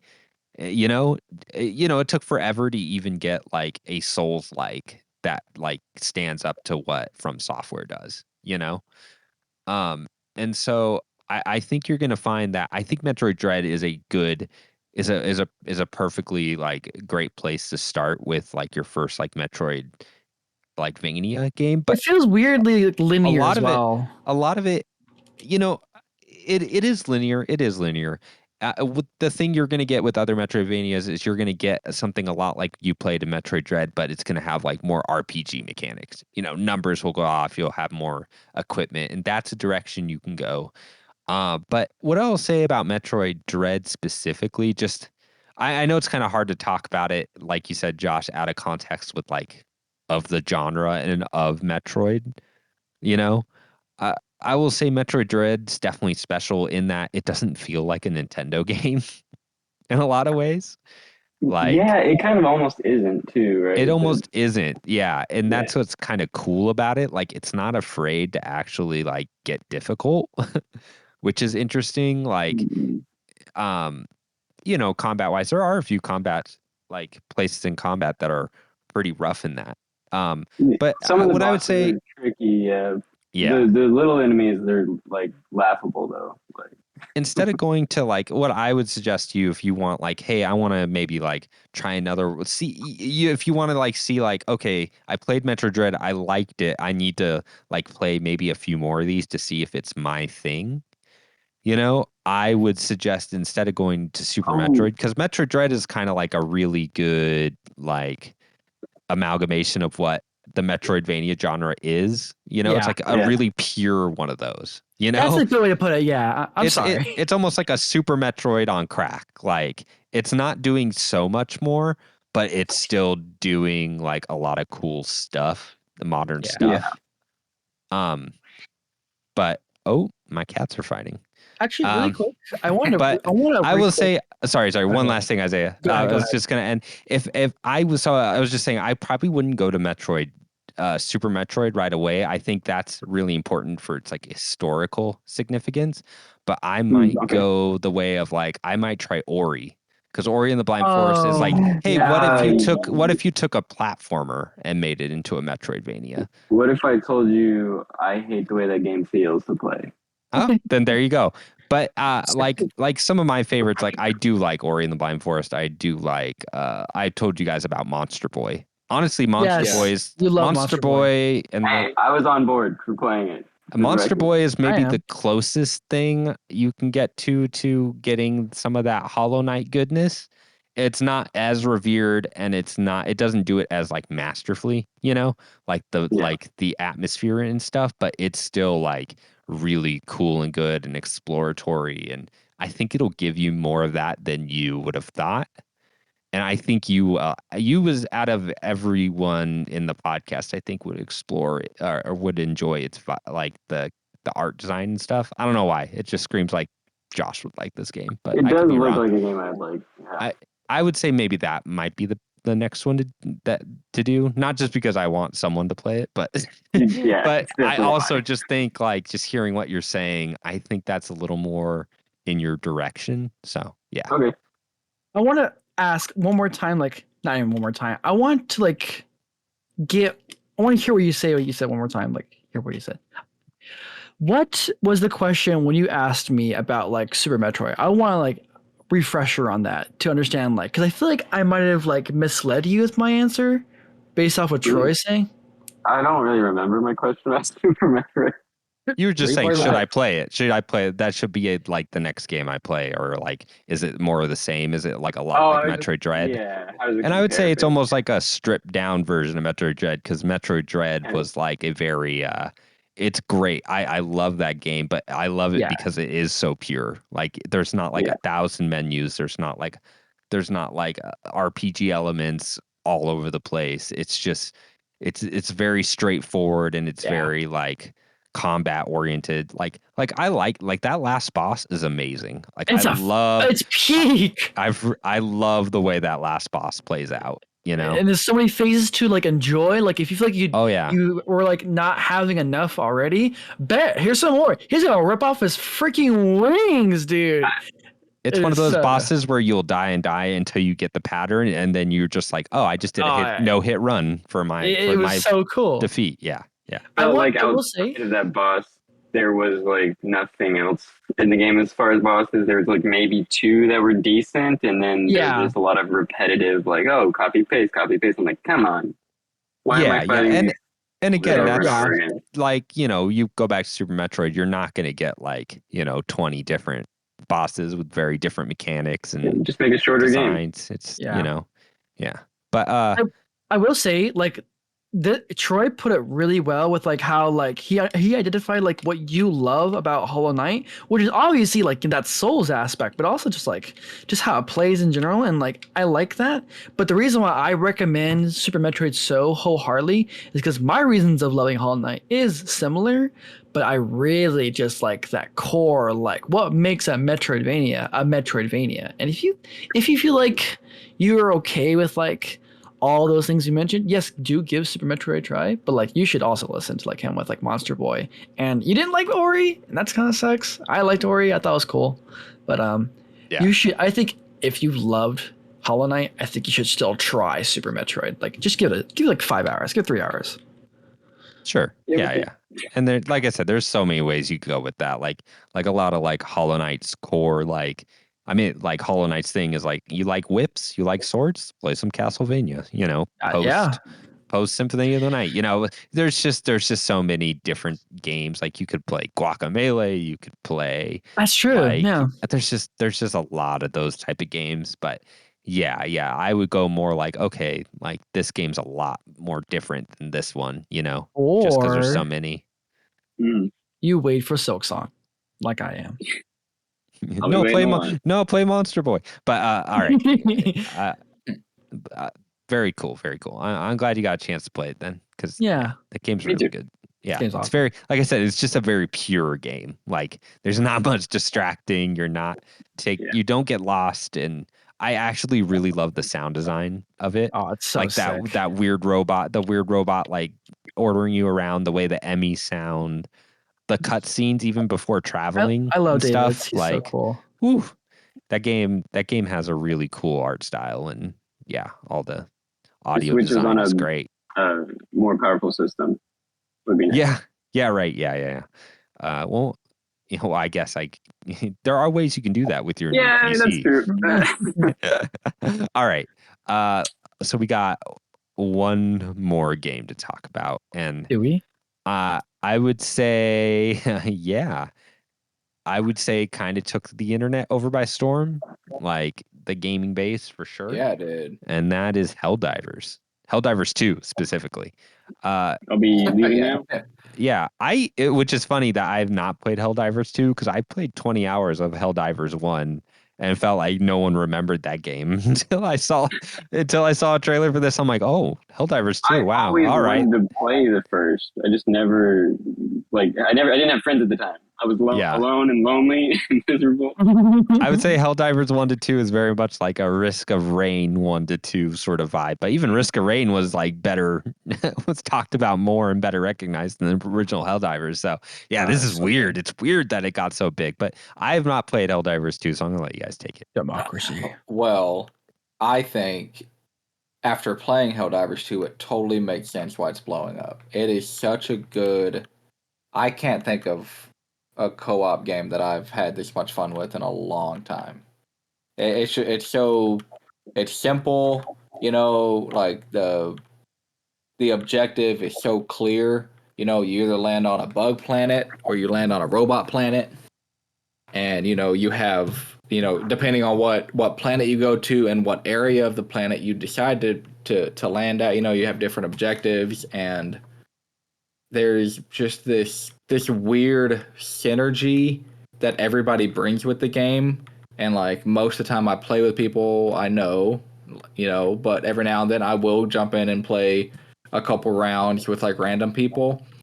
And I've seen clips of like, there are some jerk players that are like, ruining the game for certain people, because friendly fire is definitely turned on. It almost seems like your bullets do more damage against your friends than the enemies. So there's a lot of griefing involved. I haven't personally ever run into that though. I mean, I got on. My uncle got on one day and he was able to play one match before I was able to jump on. And by the time I got on, him and this one dude were talking. And we played 2 matches with this one guy. He introduced himself when I got on, and we played 2 really long matches. And it was a good time. He said, all right, well, I'm out. Y'all have a good night. And then he left. And I looked at I talked to my uncle, and I said, hey, do you know them? He said, no. Dude, I just jumped in, and he introduced himself. And, I mean, I don't think I've ever done that in an online game. Like this dude seemed like he may have been, like, like a cousin of mine that, I don't know. There's like like an energy around that game that I just really enjoy. Very and then the communal. gameplay itself is super fun. It's great. Like I can think of 4 individual matches right now, and they're all like the really good ones are like 40 minutes long too. I can think of a couple that, I mean, it was basically we played a movie the way like the map, or we started out at the map.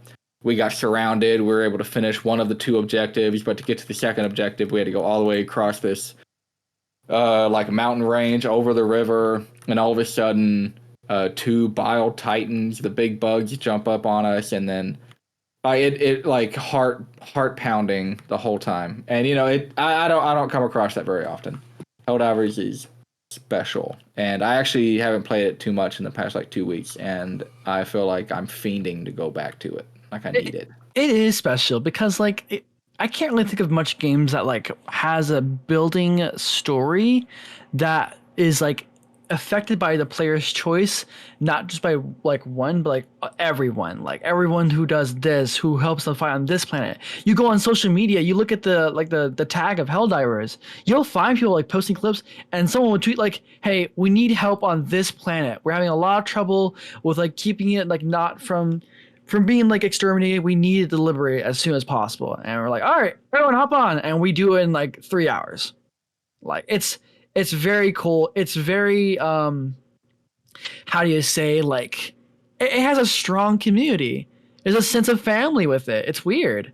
It's very weird. And I haven't like played that much of it, but I enjoy my time with it. I enjoy like that energy with the game. And I like this idea of like you're not just pressing a button to call in an airstrike or call in like support or anything or call in like a revive for your friend, which by the way is so freaking cool. Like Helldiver, you're literally diving as like a freaking meteorite on top of a bug. Like that's so sick.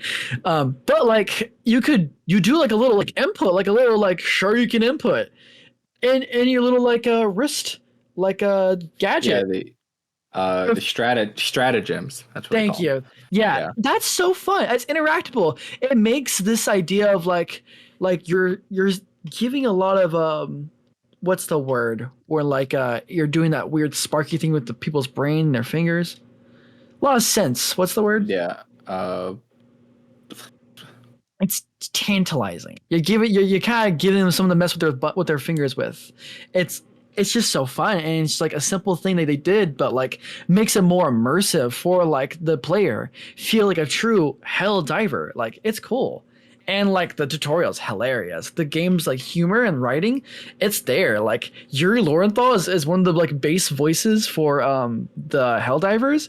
It is so funny to hear that man scream. Yeah, the game is a really fun like style to it. Like it's a really cool style, but they have a lot of fun with it too.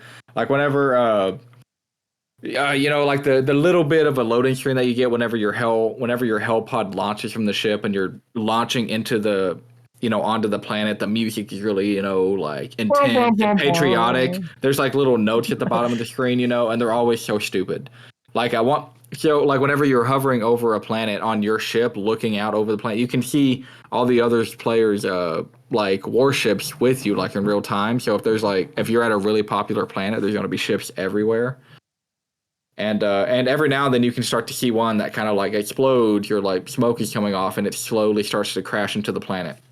And one time, like one of the little loading screen notes, it was like if you notice another Helldiver ship crashing into the planet, that's just them refunding the game.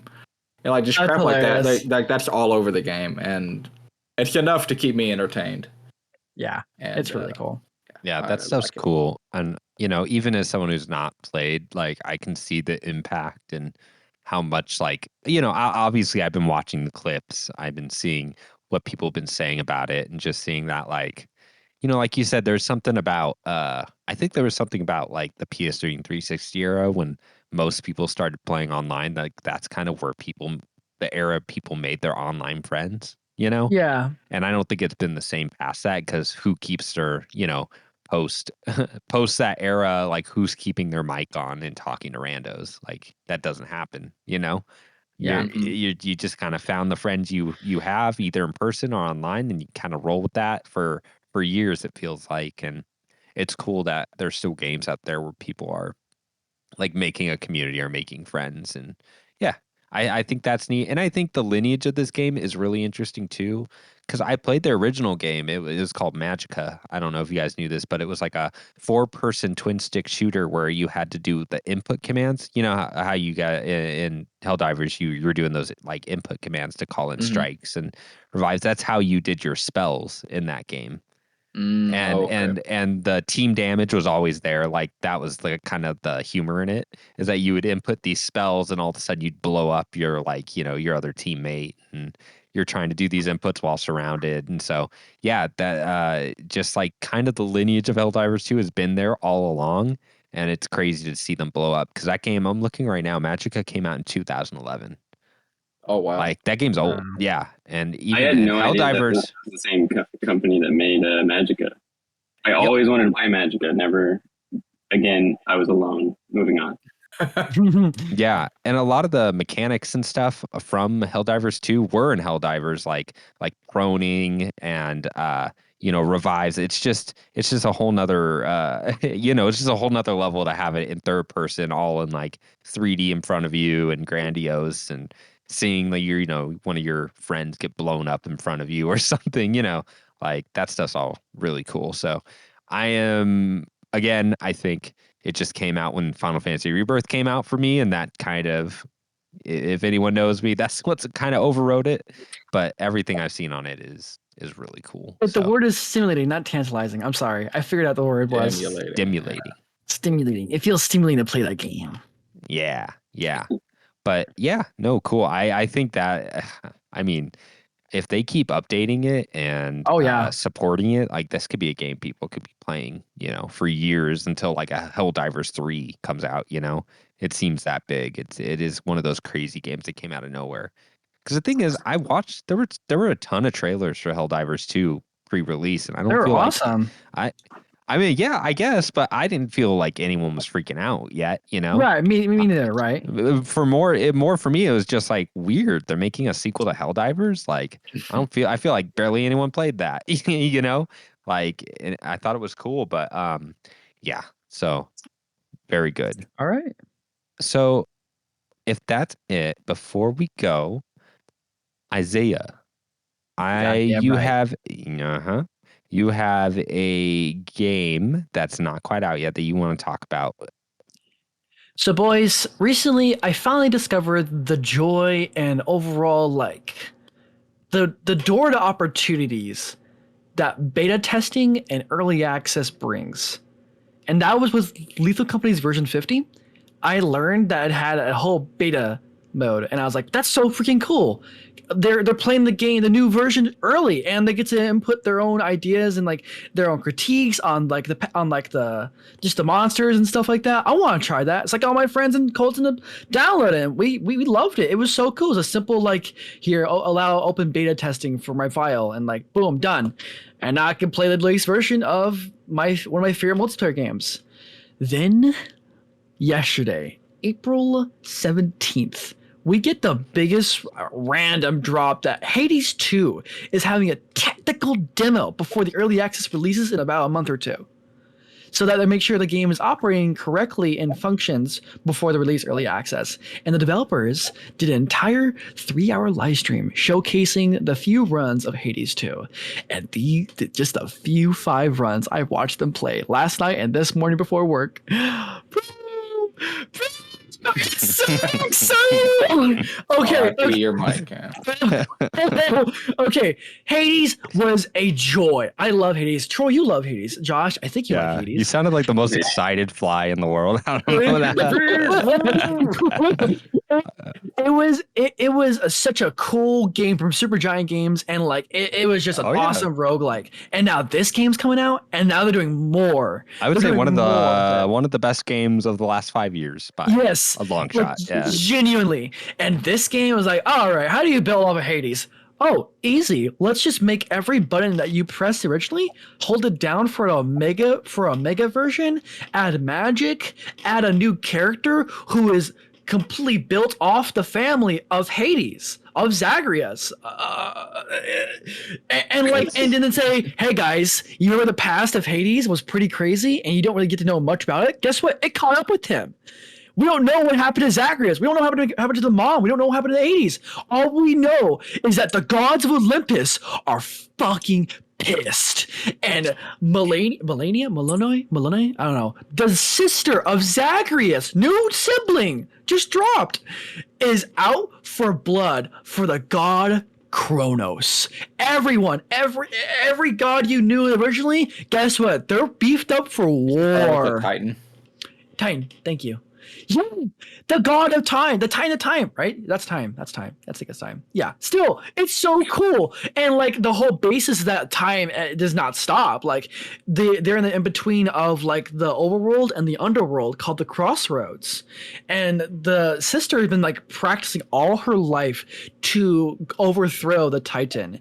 And the gods are just now discovering, oh god, Zagreus had a sister? And what, Hades got like completely like bombarded and like is like I think captured. It's already looking so good. And like Darren Korb, everyone's back with this game, and like it's already looking amazing, it's already sounding good, and like the gameplay is going to be a bit expanded much more on the boons and like the system for like old gods that you knew from the first game, and new gods are like completely changed and like just like remixed. Oh Oh my god, dude. I'm excited to get my hands on early access. I wasn't a part of the early access of Hades. I just knew about it. I just played the original 1.0 patch with all the amazing content, like all that buffet gourmet shit. But now, in like a few months, when they release that early access, I'm gonna be on top of that. I am so excited to see what they do with this war, like legitimate war, and it's gonna be so fun and it's gonna look so good. Odysseus is in this game. Odysseus and Skelly's back, but he's called Skelimius and he's disguised as some like war veteran. And the game's like, he was a great man with fame in life. He has fame in death. And the sister's like, as he should, knowing damn well us the player knows him. That's just Skelly, the bum from from the first game that Zagreus like slapped around. I am charmed. I'm excited. I need to breathe. And I've only seen so little of this game, but I'm already so on board. Like the mechanics, the boon system, what they're doing with the fates, the fact that it's gonna be a war and the gods are strapped and ready to throw down. Oh, dude, it's a bona fide sequel. I'm excited. You should be excited. Keep your eyes out for the early access. Oh, I'm excited. I picked it as one of my games in my fantasy critic. And somebody counterpicked me. Yeah, it's not being released this year, and I'm glad it's not. I don't know. Thank God it's not. I hope it's not. I hope it's not. Yeah, it looks. I kind of tabbed through their gameplay reveal, and it already looks like really slick. Like like the animation and all that, and like the character. Not Persephone. Aphrodite's still naked as shit, dude. But she's still ready to fight. It's weird. Yeah, but dude, yeah. Okay, it's weird. I'm very much a person that when I see that, I'm like, I don't want to burn out on the game before it even is completed. So I stay away from beta tests and like early access. I don't know about you guys if you guys feel the same. I know that's just me, and I don't think that's the popular opinion. But for me, I see beta tests and I'm like, I will wait till the 1.0 version. I don't know. I think it just depends on the game. Yeah. Like I'll do like a technical test, but like a early access beta test thing. I don't know if I'm ever gonna do one. I've never done one. I like the fact that I know how, and that just gives me so much power. I'm so excited. Yeah. No. I'm excited too. I'm glad you were so pumped, Izayah, because that is a awesome game. One of the best teams in gaming. It's funny you said everyone's back. I was about to say they actually never left because it is just the most rock solid like core team in gaming. Like I forget what game is this for them. Like game 5, game 6, something like that. Bastion, Transistor, Pyre, Hades 2. So it's 5. What most people should do instead of play the technical test. That's what made Hades so good, is because they had time to like fix the game before 1.0 and like make it the best game it could be.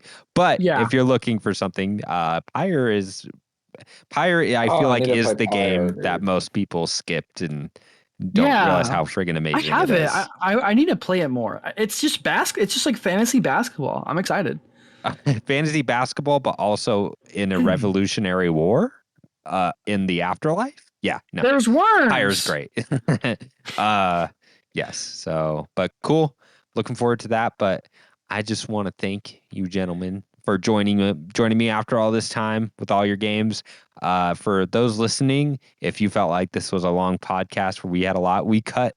How many games do you think we cut that we could have talked about? Maybe like 10. Yeah, like easily like 10 games. So there are games that we have been playing that we're not even wanting to talk about till we're done, just because we had so much on the docket today. So yeah, thank you for joining us, and look forward. And happy belated second birthday, this podcast. Yes, yeah, happy belated second birthday. I don't think we got to say that because we didn't. It wasn't like our 2-year anniversary yet. Last time we recorded. Yeah, we've been doing this for 2 years. Yeah, and you know what? Before we go, I will say, do you guys have not to just be like to pat ourselves on the back, but do you guys have like a favorite episode or a couple of them? Yeah, the one where we fought. That wasn't an episode. Well, which one? That's what I mean. Do you Okay. have? It's yours. Do you have a favorite episode we've done?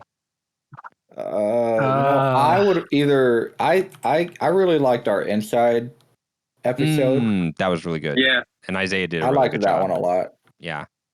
I actually really Oh, liked I our. actually love that episode. I loved editing for it too. I would love to do that again. I will happily do that again. Like genuinely. Yeah, no. I have a game in mind that would be perfect around the same length as Inside. I think Yeah, the length really? of the game is really important to doing those. Yeah.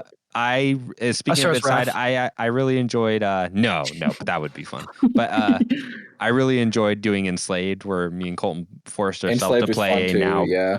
kind of That a is bad cool. game, but it was fun. But my favorite episode is our Indie Spectacular. Oh, I yeah, think yeah. Oh yeah. I think we pulled out That was like a fun. really solid list, and we all had really great things to say about it. And I enjoyed editing all the music in and out. So that was just That was fun. a fun I feel episode like edit We should too. try that again. Yeah, Yeah, we you could said probably we do all that did. again. We all did like the trailers. Oh yeah, was the fun, Summer too. Game Fest one. That was a good Yeah. time. That was a good time. So yeah, Oh, I that was enjoyed fun. the quizzes Josh put together. Mm-hmm. Yeah. That seems like a lot of work. So, but we'll need to maybe at least do one again this Yeah, we'll next do it. year. We'll do it. Yeah, that'd be fun. But cool. Yeah, no, I think it's been a fun 2 years. It's funny. I was just about to say, I feel like my biggest takeaway for me personally is that I think I've gotten better at explaining why I like a game, or explaining Yeah. trying to take a game apart and explain what it is and why it's good. I think I still struggle with that. It's harder than Me it too, seems yeah. when you Oh, me listen to a too. gaming Yeah. podcast and you try to do it. You're like, oh, this is actually really difficult. Yeah, I start to Yeah. mumble around my words, and I lose track. Like this episode itself, like I went blank on so many words, and like I generally like try, but like well, that's another thing. Like I've gotten better with like actually writing down my thoughts and formulating like how do I want to string these bullet points together to make a cohesive thought, and not just scream and brain rot, because I can scream and brain rot all fucking day, but like what matters is why do I like to scream and brain rot about Hades and Hades 2? Like why should you buy this game? Yeah. Why should you look into it? I like, think so on and so think forth. I do the same thing. You guys may do the same thing, but afterwards you're like, oh, I should have said this. I should have said Right? this. Yeah. Yeah, about a game like I'm thinking right now, like during the break, I was like, oh, I should have told them, like in Final Fantasy VII, like every open world you get a new way to traverse, like through chocobos and cars and flying, That's and cute. that's cool. But yeah, That is cool. yeah, just stuff like that. But yeah, no, I really enjoyed doing this last 2 years. I don't think we're doing it just because of life stuff. It's hard to do it as at the clip we were doing originally, Yeah, or even since then. But we were doing it it's- every other week. yeah, At yeah. first. I think we were still like in pandemic mode almost. I know it'd been like a year, but I think just over time we all got busy again. So, but I really enjoy the time we get together and we can actually talk about these games. And Yeah. I think it's always a fun surprise when someone writes down a game and I'm like, oh my God, you played that? Oh my god. So It's fun. It's fun. yeah. Even if like we do have our our brain farts. We Yeah. can all, yeah. We're human. Yeah, no, I agree. It's been good. I've really enjoyed it, and thank you for our listeners.